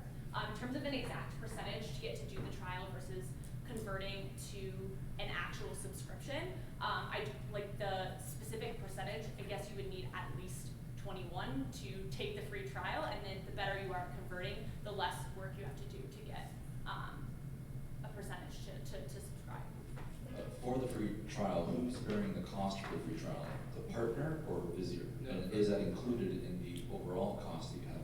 Yeah, so the cost for the free trial completely can be taken on by Visier, so the partners are not incurring any additional costs on their end, and that was built into the model, yes. And now that kind of we talked about the financial implications, Sam's So going to can talk. you talk just a little bit more about what data you're going to collect? Yeah, so you go back for the data collection. So some of the data that we are going to be collecting, as kind of Elodie touched on earlier, is so for example, if we see that we're trying to figure out how to staff a project better. We have a new company that this PE firm just bought, and they want to know who to staff on it. They can see how managers have performed in the past on projects of those kinds of industries, that size, or like that specific problem the firm has had. See which managers perform best and properly assign our staff accordingly. That's just like kind of one example of some of the data that we could be. But it would be tailored per customer and use scenario. It would be more tailored to the actual firm that we're working in managing companies, just because as opposed to businesses in general, honing in on managing companies, they tend to have a very specific hierarchical structure, so we think there's a lot of value in tailoring data collection to their firms, just because the way that people relate and connect in their networks are a little bit different than other verticals. Right. I guess I'm just wondering, do you think there's a risk that your $368,000 data scientist is going to be really busy? Well, that was going to be a little bit more towards the AI versus the data collection. We believe exists in the competencies of people who are currently with Visier. So, like, data collection is part of, like, tailored to industries is something that Visier is currently doing. Yeah, so we just suggest that being specific to managing companies will help generate that specific value. Also, worst case scenario, if you do need another person to help keep up with demand, one, that means demand is high, which is a good thing, and two, there are a lot of expansional ventures that don't necessarily break even in their first year, but are still profitable long term, and so there's a lot of flexibility in the model to sustain profitability even if your costs go up a little bit. How much additional profit do you think would be derived from the deep learning scenario versus providing the base functionality to these companies today? Yes, you're asking about additional profit that we Yeah, generated? incremental profit. In the short term, that's very difficult to determine because even like massive companies that are investing in deep learning don't even know how that's going to affect their profits. So like here, what we've been able to find is that deep learning software is projected to grow to $89 billion by 2025, and we have companies like IBM and Microsoft that are investing in deep learning to enhance their solutions in the future. So it's something that we want to have a focus on today to make sure that we have the right vision when we reach 5 years out from now, and a lot of people are trying to enter that space. So having that vision will help us stay ahead with our machine learning. So you really see research. the deep learning further out on your timeline, and your focus in the short term is on the existing functionality? Yes. Okay, thank you. As Elodie kind of mentioned already, we think that by focusing on deep learning in the long run, this will have a growth opportunity for Visier. deep learning is effectively just an advancement on machine learning in which you're able to derive insights from this data that would be impossible beforehand. As Ellie kind of already touched on, some major use cases such as Microsoft already is investing in deep learning technologies. Also, Vizier already currently has a partnership with TrustSphere, where they're doing O&A technologies. By focusing on these technologies as well as other deep learning technologies, Vizier will work in the future to become profitable and use these technologies to enhance their current platform. Next, we'd like to talk about kind of our implementation timeline for this whole process. So first, we just kind of like to focus on building new functionalities and focusing on that for our new management company systems. Next, we would like to do iterative testing process in order to make sure that all functionalities are compatible with all our new clients. Also next, we'd like to kind of highlight some of the major risks that we've identified. As kind of Ani already mentioned, VC funds and private equity funds are kind of stingy with their data sometimes. So one of the ones we'd like to highlight is that managing companies will be kind of wary of this data privacy. But we believe that by... Eric, last question. In your timeline, did you think about how long it might take to sell this idea to each of the private equity firms as well? Yes, we did. If you go back, so we have marketing of new offering as well as partner education and managing company sales. So That that's kind of completes your presentation time. Thank you very much.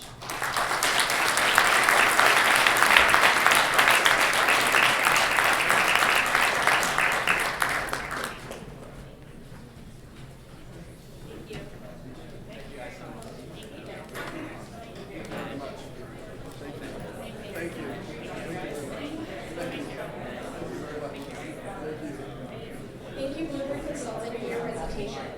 Competitors, you may now go with your team host and join the rest of the crowd to watch the remaining presentations. We're going to give the judges a few minutes to score and write down their thoughts, and we'll continue on in a few minutes. Thank you.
welcome to the CaseIT 2020 final presentations. Congratulations on your accomplishments thus far in the competition, but before we begin, we just wanted to remind you of a few rules and guidelines for your presentation. Competitors will have 20 minutes to present their solution. During the presentation, judges may interrupt at any time for question and answer. At the conclusion of your presentations, judges will no longer have time to ask any question and answer. At the end of the presentations, competitors and judges are not permitted to continue to speak, even if the time ends when they are speaking mid-sentence. Adrian McGarris will be our timer for the final round. A Microsoft Surface will be used to time your presentation, and competitors are responsible for keeping track of their own time. Please note that competitors are not permitted to reveal their university, country, or city of origin during or after their presentations. Good luck, and you may begin your presentation whenever you're ready.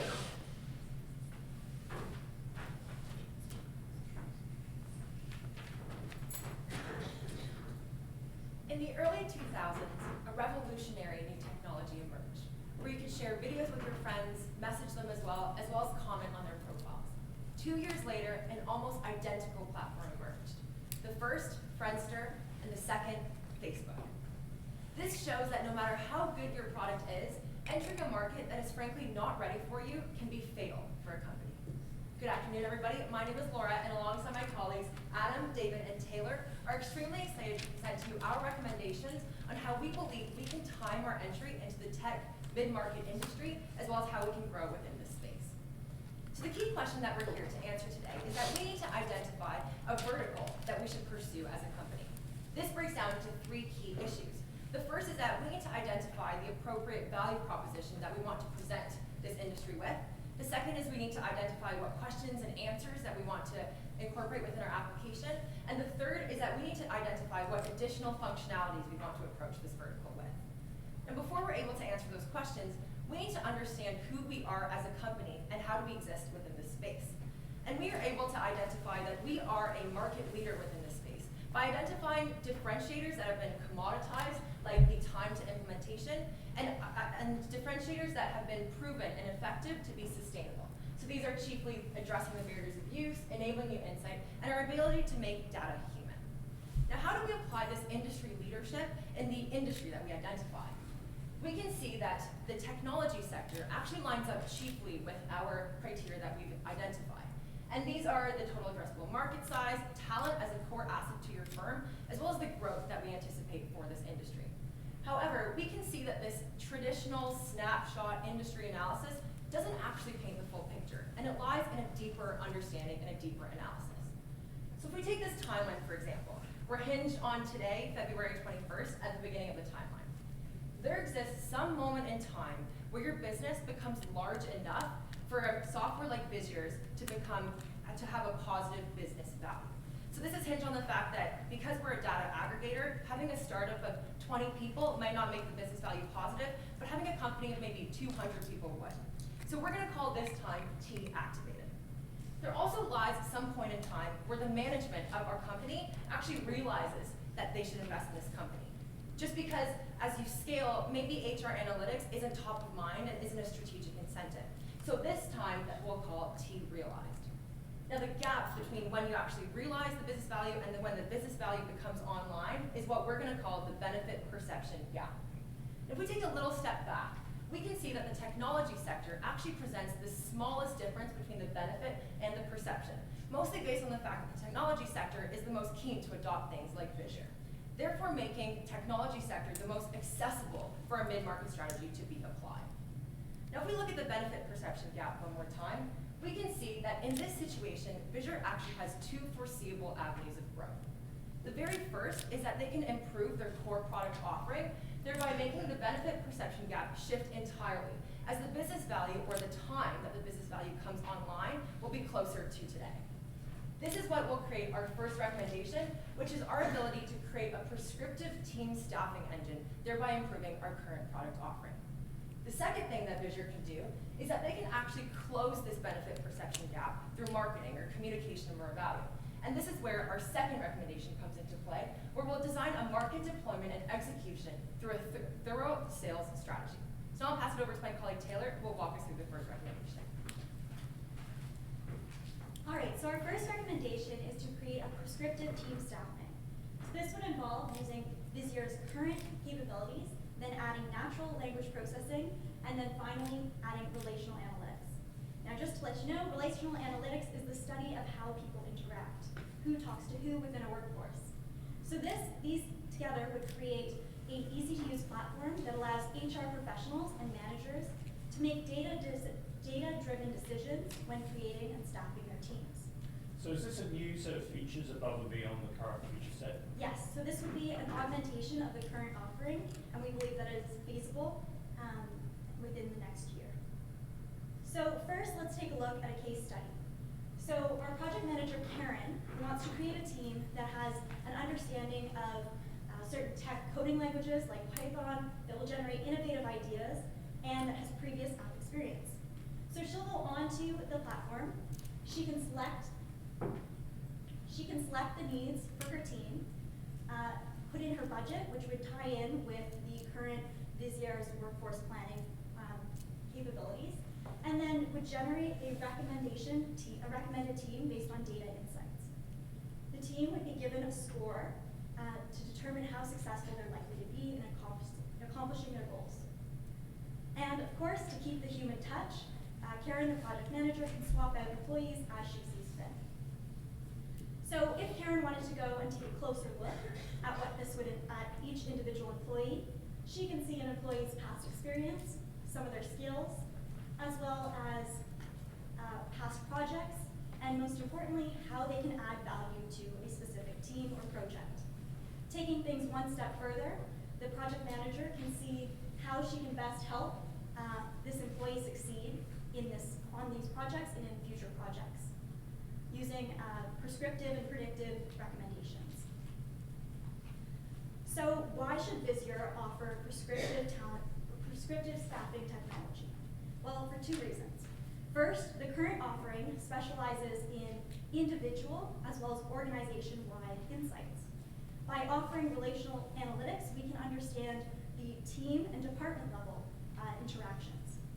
Next, Visier is currently excellent with quantitative data, but we noticed from customer testimonials that many customers leverage additional softwares in order to gain a more qualitative understanding. So by using relational analytics, we can provide that more qualitative and human touch.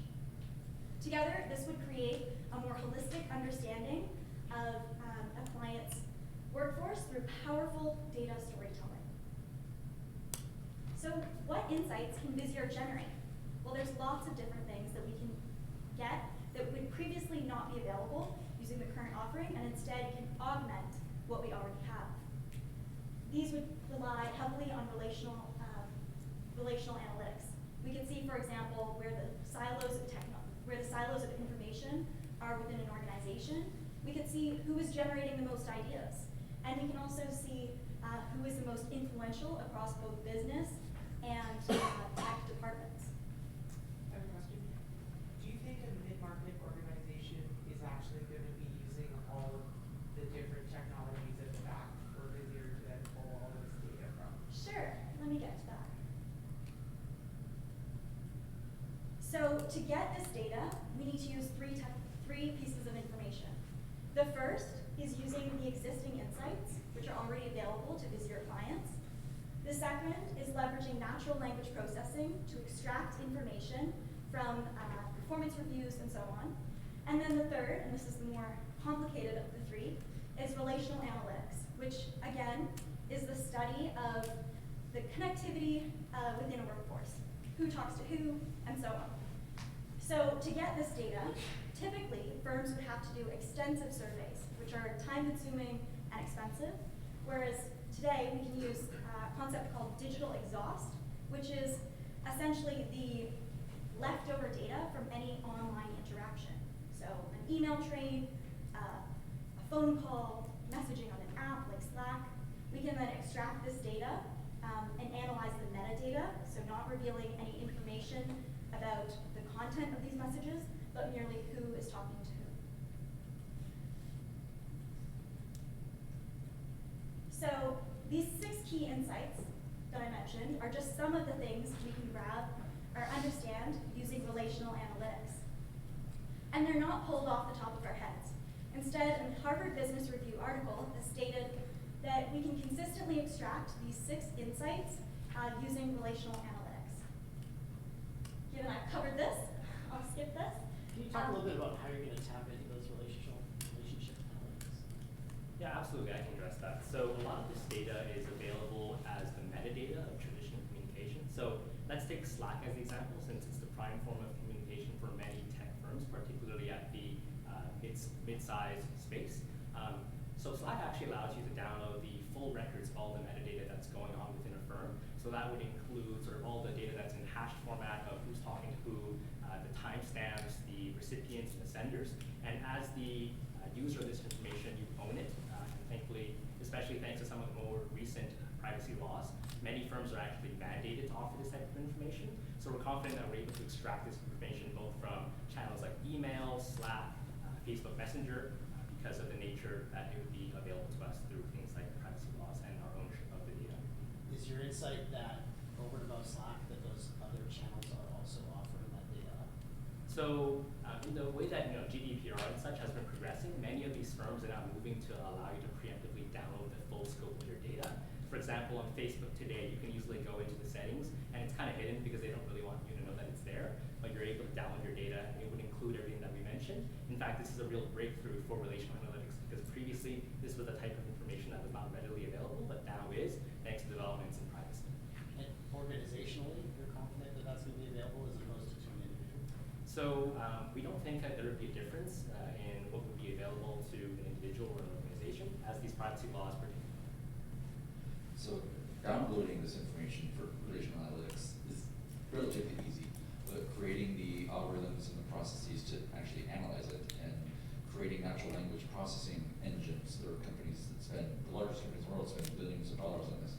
It's easy to say, it's hard to develop.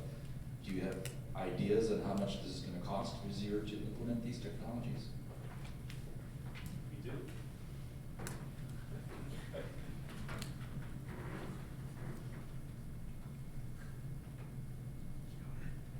To move on to the cost,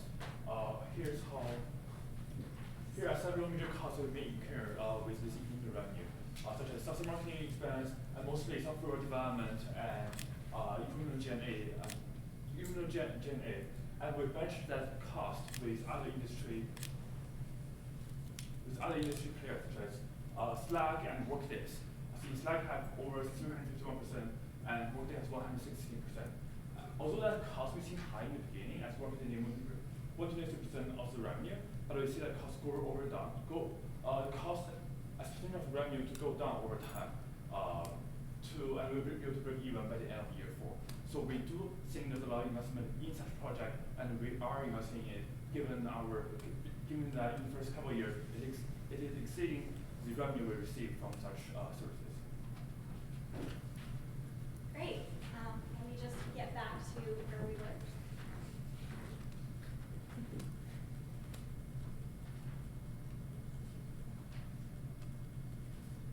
All right, so going back to where we were, looking at these different things, the key insight and takeaway is that when we're looking at costs, this is much more cost-effective for organizations because of the fact they're not having to do time-consuming and expensive surveys on an ongoing basis to capture these insights.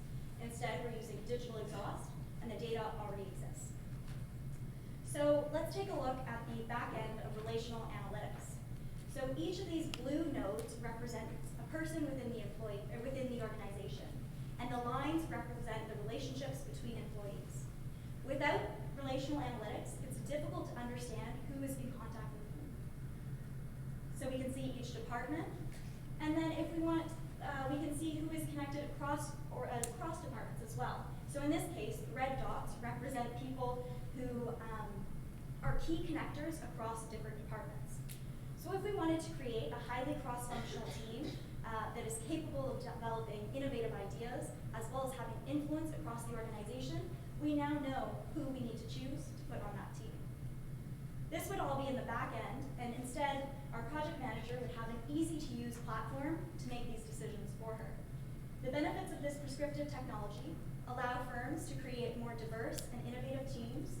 It reduces the silos within the organization, leverages existing data, and it allows the properly leverage their talent capabilities. I'll now pass it off to David to talk about our second recommendation. Just one question. How do you know you're going to be able to collect enough data to be able to drive the analytics from a small to mid-sized firm? I can take that. So a lot of the data, as we mentioned, is actually already available, which it just needs some cleaning and processing. We think that the nature of relational analytics is so contingent on kind of a large sample size amongst me and you. So if I'm existing in a very cross-functional team, each discrete piece of data is actually quite recurring, and there's a lot of data even just between two people. So we're not very worried about the size of the data set because it already exists, nor the size of the source of the company size, because we think that it's large enough to aggregate the data and generate good enough insights. What might your value prop be if I'm an HR person and you're trying to sell this to me, but I actually only like to work with Ty and Steve, and so I don't want to use your algorithm because there's people that I like to work with. Yeah. How might you sell that to me? Yeah, that's a great question. Definitely something that we wholly considered.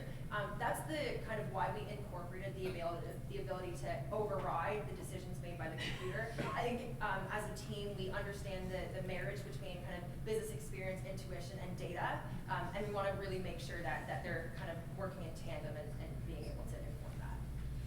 Do you have an idea of what percentage of mid-market IT companies are using HR analytics at all today? And if that number is relatively small, are you concerned, I guess, that you're trying to have those companies go from 5 miles an hour to 100 miles an hour by introducing two relatively sophisticated capabilities in Visio, rather than just having them adopt an HR analytics solution as it is today? So it sounds like you want to hear the value proposition that we would have mid-market tech firms. Is that correct? Sure. Perfect. Let's go there. So now that Taylor has been able to shift our timeline to the left and increase the value of the product, let's talk about how we can close this realization gap and address the value proposition that you just mentioned through an integrated sales and marketing campaign. So first, we need to define a value prop for the tech industry. It has to be specific, obviously. So rather than a general value proposition, a tech-specific one could seem like the following. It's plug and play, so it's seamlessly integrated with a tech company's own platform without the need for additional networking or server resources. Second, it's tech-calibrated. It allows you to have pre-built tech-specific insights that are built for storytelling, such as the ones that Taylor presented in terms of the 6 questions. And finally, it's superior to in-house solutions from a cost perspective. So this will address tech's needs for people analytics because it allows them to minimize additional resources that they would need to commit to such an offering. It allows us to understand the industry-specific insights that they might not be able to get elsewhere, such as insights at the granular product-level team, product-level stage. And finally, it keeps the tech company's developers' time on their own revenue-generating products rather than on an in-house solution. And we can prove this last one very easily by just quickly looking at how much it would cost for them to build an in-house solution versus using our SaaS offering if we were to hypothetically commit just one software engineer to such an intent. So cost-wise, we think it makes a lot of sense. Great. So I don't see anything there yet, though, that focuses specifically on why we would need to create natural language processing and relational. Absolutely. So we think the value of going one step further is that because the nature of tech is such that it's very sort of team-oriented, very project-oriented compared to more traditional industries. And when you want insights such as understanding, where are the silos of technologies within the organization, like who knows TensorFlow, who knows HTML, who knows JavaScript, having something like this will make this offering superior to what our competitors are offering, as otherwise we fear that the product may not be able to sort of be very competitive as most of the things there are otherwise table stakes. So this is taking that one step further in a way that is specific to technology. Great. So how do we maximize awareness? Well, this is the marketing aspect. I'm going to go kind of fast in the interest of time.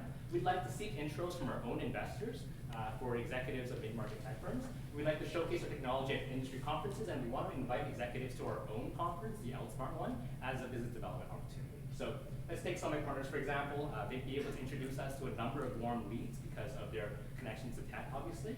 We want to go specifically to TechCrunch as well as Collision, 2 of North America's largest conferences, to demo our technology and in general establish our thought leadership.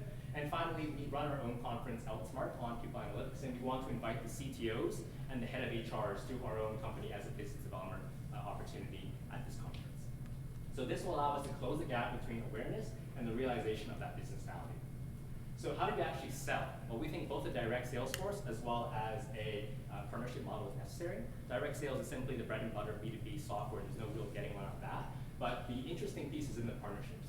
We want to establish more partnerships with mid-market HR information system firms, as this allows us to expand our reach and also share brand benefits and in general reduce the cost of selling.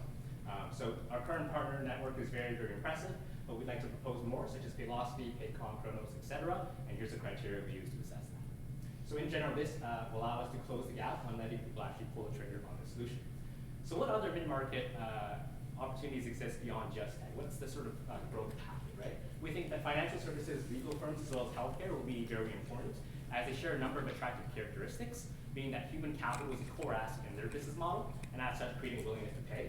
And later is better here because these are technological laggards, and so waiting might actually help us get them down the line when they're more willing to adopt technology. So revenues will grow by 5%, and costs are heard about. Overall NPV will be 99 million, and here are some risks. I'll leave it up, you can read it. Thank you very much, and at this point, I'd like to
And welcome to the CaseIT 2020 final presentations.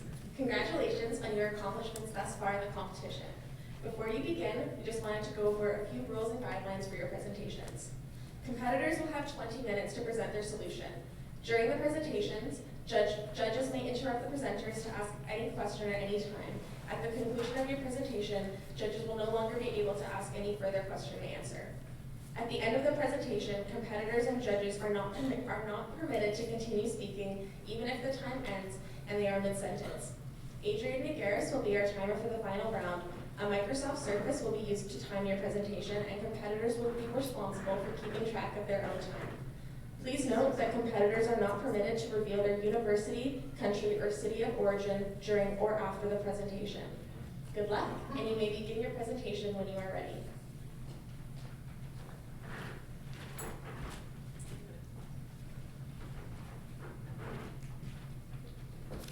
So, for every one employee lost, it costs on average $4,000 and takes 24 workdays to recruit, employ, and integrate a new one.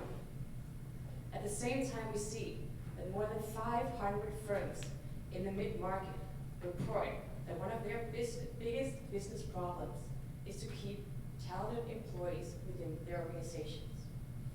So how do we mitigate this? My name is Alina. Let me introduce to you Mette, Espen, and Christian. We are the team underdogs, and we would like to present our solution on how this year is to successfully enter the mid-market.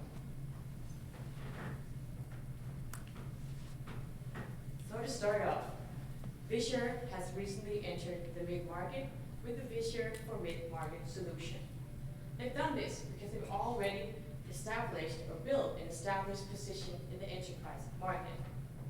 This faces Visure with an important decision or important strategic decision to take.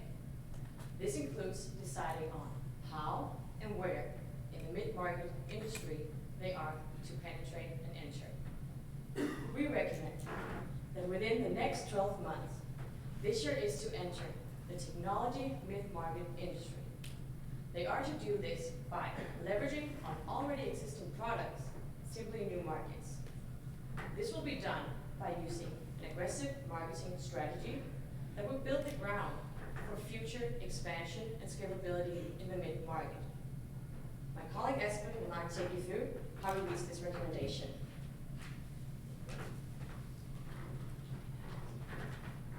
So looking at the external environment, we see that there are 6 key trends that shape the industry of HR people analytics.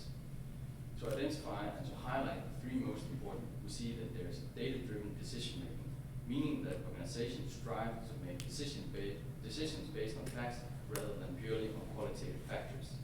Second, employee retention. Organizations strive to focus on maintaining and keeping their core employees rather than replacing talents by acquiring new talents. And third, we see that there is a trend that HR data systems are becoming more popular, being an enabler for HR people analytics systems. Looking at the internal environment of Visure, we see that they are an established player in the enterprise market. In 2019, they moved into the mid-segment market, meaning that they are entering a market with rough competition. And this leads the company to consider 3 key strategic options, being that they must identify the industry, verticals, and next, create a business model which we must ensure is successfully implemented. So to do this, we must first of all define who and why and what potential customers are we going to look at. So we conducted a thorough industry analysis which we can divide into 2 parts. First, looking at the potential industry, followed by looking at who are our potential customers. So starting off, we have selected, evaluated, and analyzed industries where we have selected 8 core industries, mapping these from an internal perspective based on the gain from implementing our solution and the growth rate in the industry. We see that especially the construction, the service, and the technology industry is specifically interesting to pursue. So taking a step back, benchmarking and looking at the industry, we see that market research and data reveal that the technology industry is specifically interesting. And we see this because there are 2 major points to look at. There are large, mid-sized firms and large growth rates. And the next key question to answer is we're going to look at how we're going to enter into this industry in the mid-market. And Christian, my colleague, will take you through this. A quick question, is the growth rate KPI, is that revenue, number of employees, what's the number that is being used? So we're looking at the growth rate based on how, when a company is starting, how are they growing based on their revenue? So how, yeah.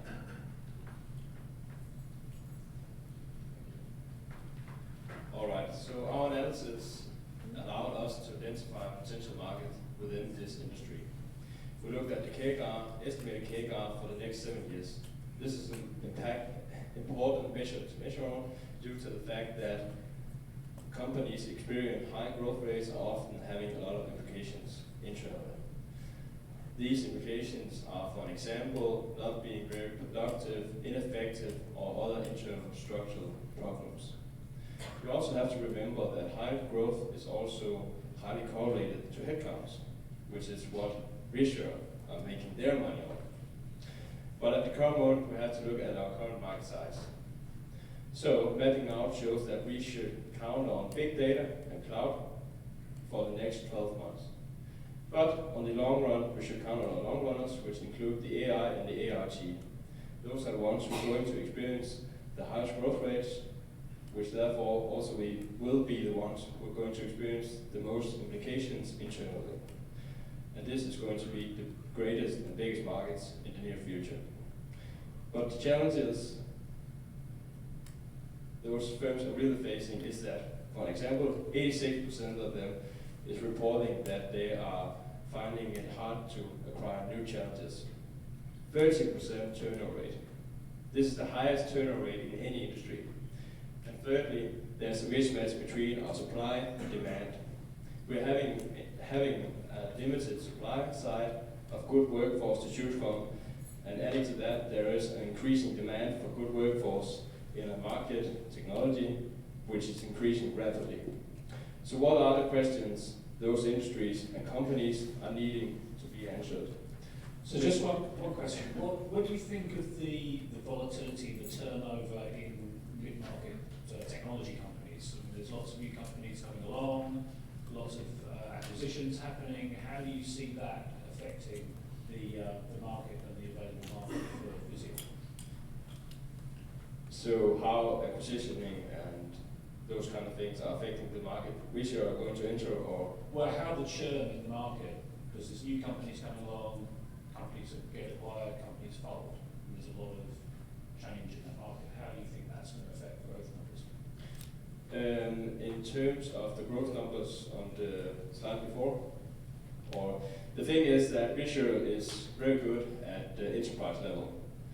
Therefore, we thought the technology industry was very attractive due to that Visual has the competences and the experience from higher level firms. Therefore, we would like Visual to take the hands of those firms and take this journey with them. We'll come back to that later.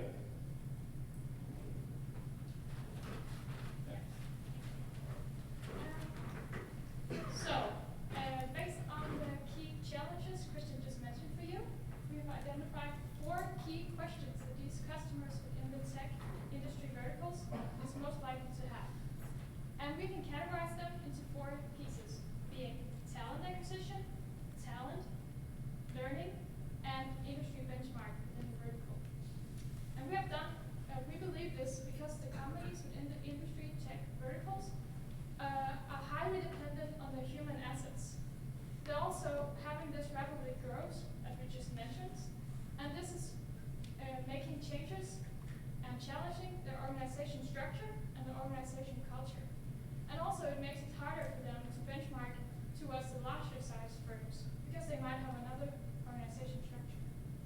So, what is Visual going to offer to these customers? Yeah. We've seen that Visual already has transformed its platforms from enterprises with Visual people towards the mid-market with Visual for mid-markets. So we want to leverage on that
established and well-functioning HR information systems.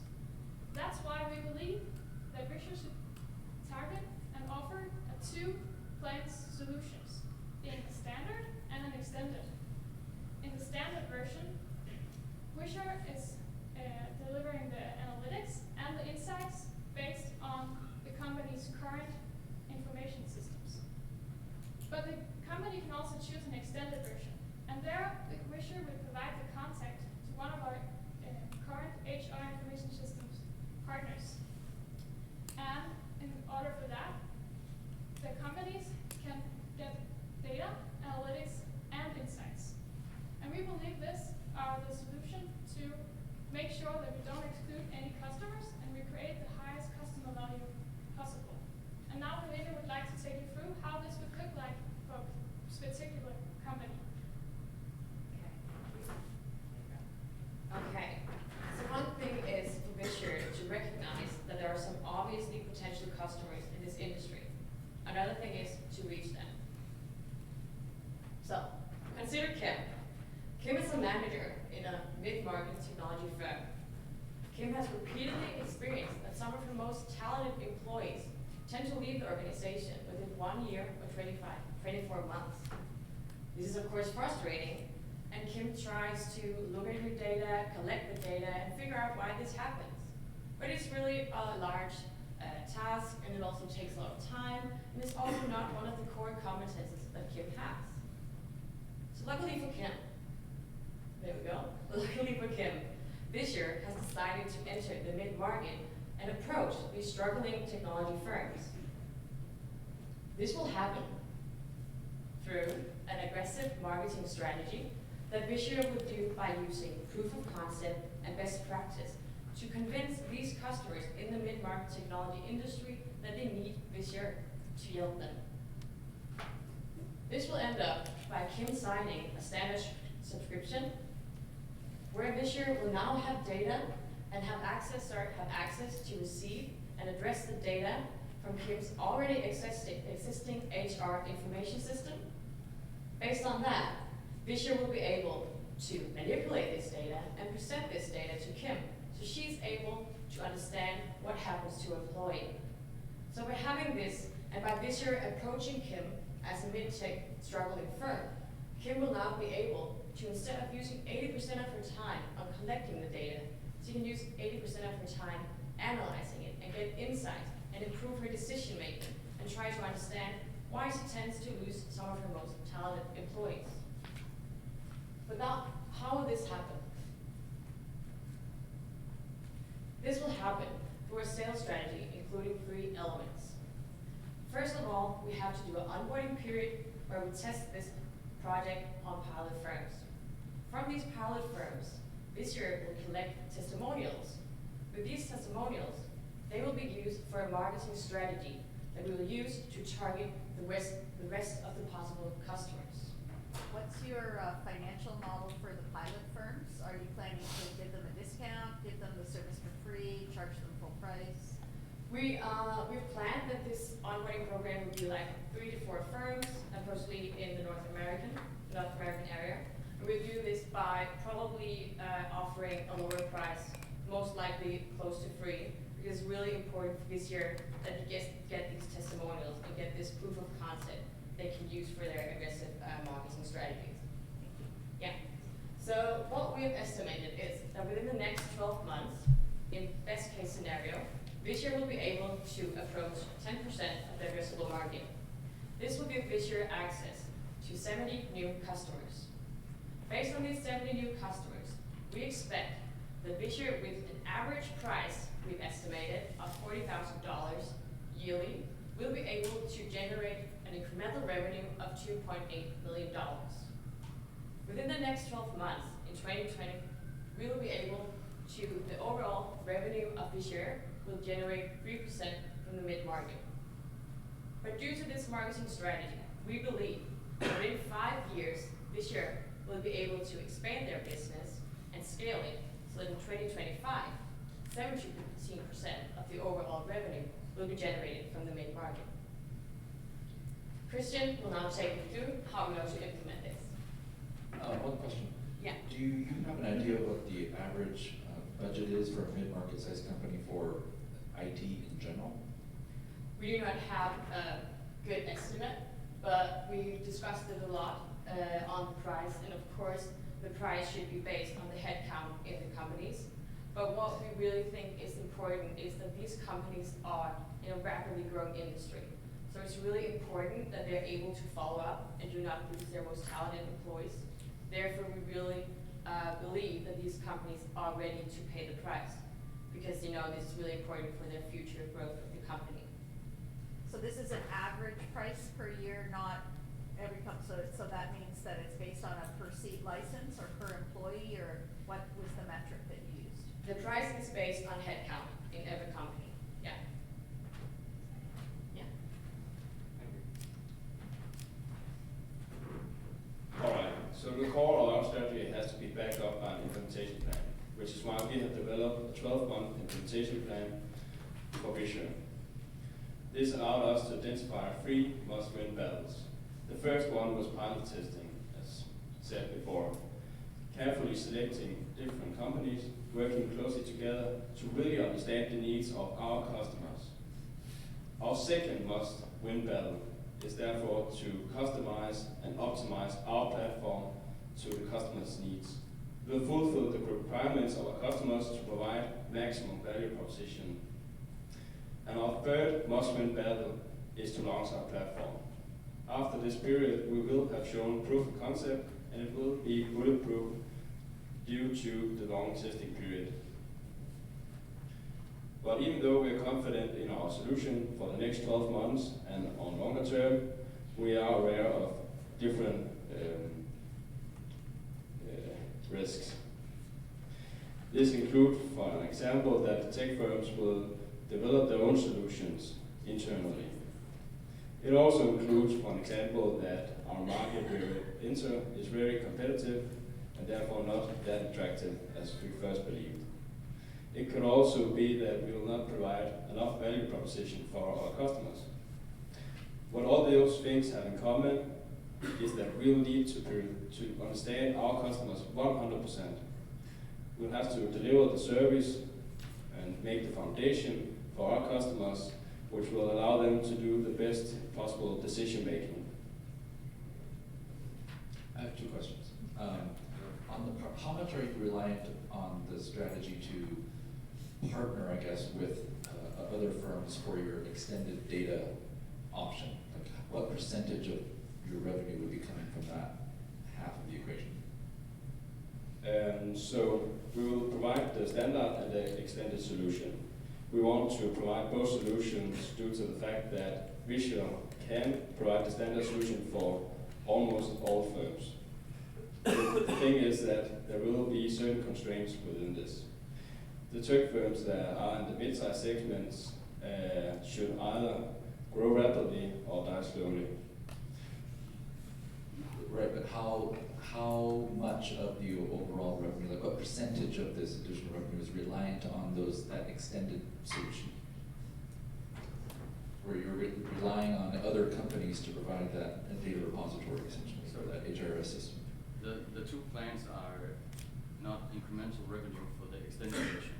The customer will pay a greater price for this model, but Visure will not earn more on these customers who use the extended version, given that we have a partnership with a win-win relationship, meaning that we are providing customers to each other because they are linked towards both platforms.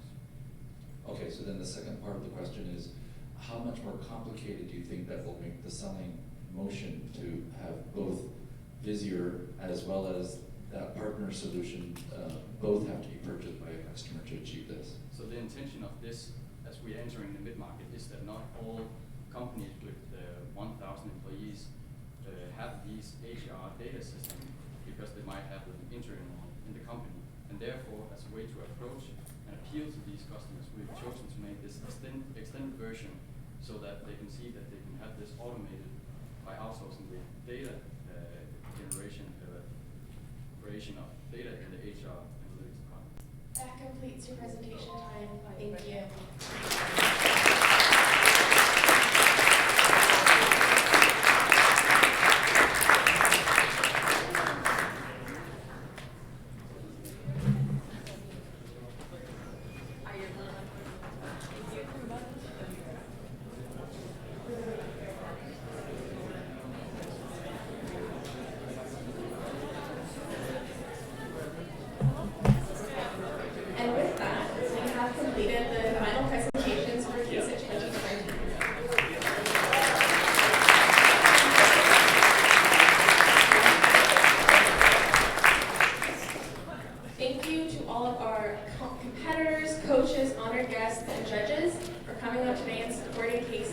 It truly means a lot. For all of our competitors and coaches, you can breathe now. We will see you at the awards banquet at Vancouver Convention Center with networking starting at 6:30 and the official program beginning at 7 o'clock. To our judges, if you would please follow Ricky on your right, and he can escort you to your deliberation room. Thank you so much.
Put your hoodie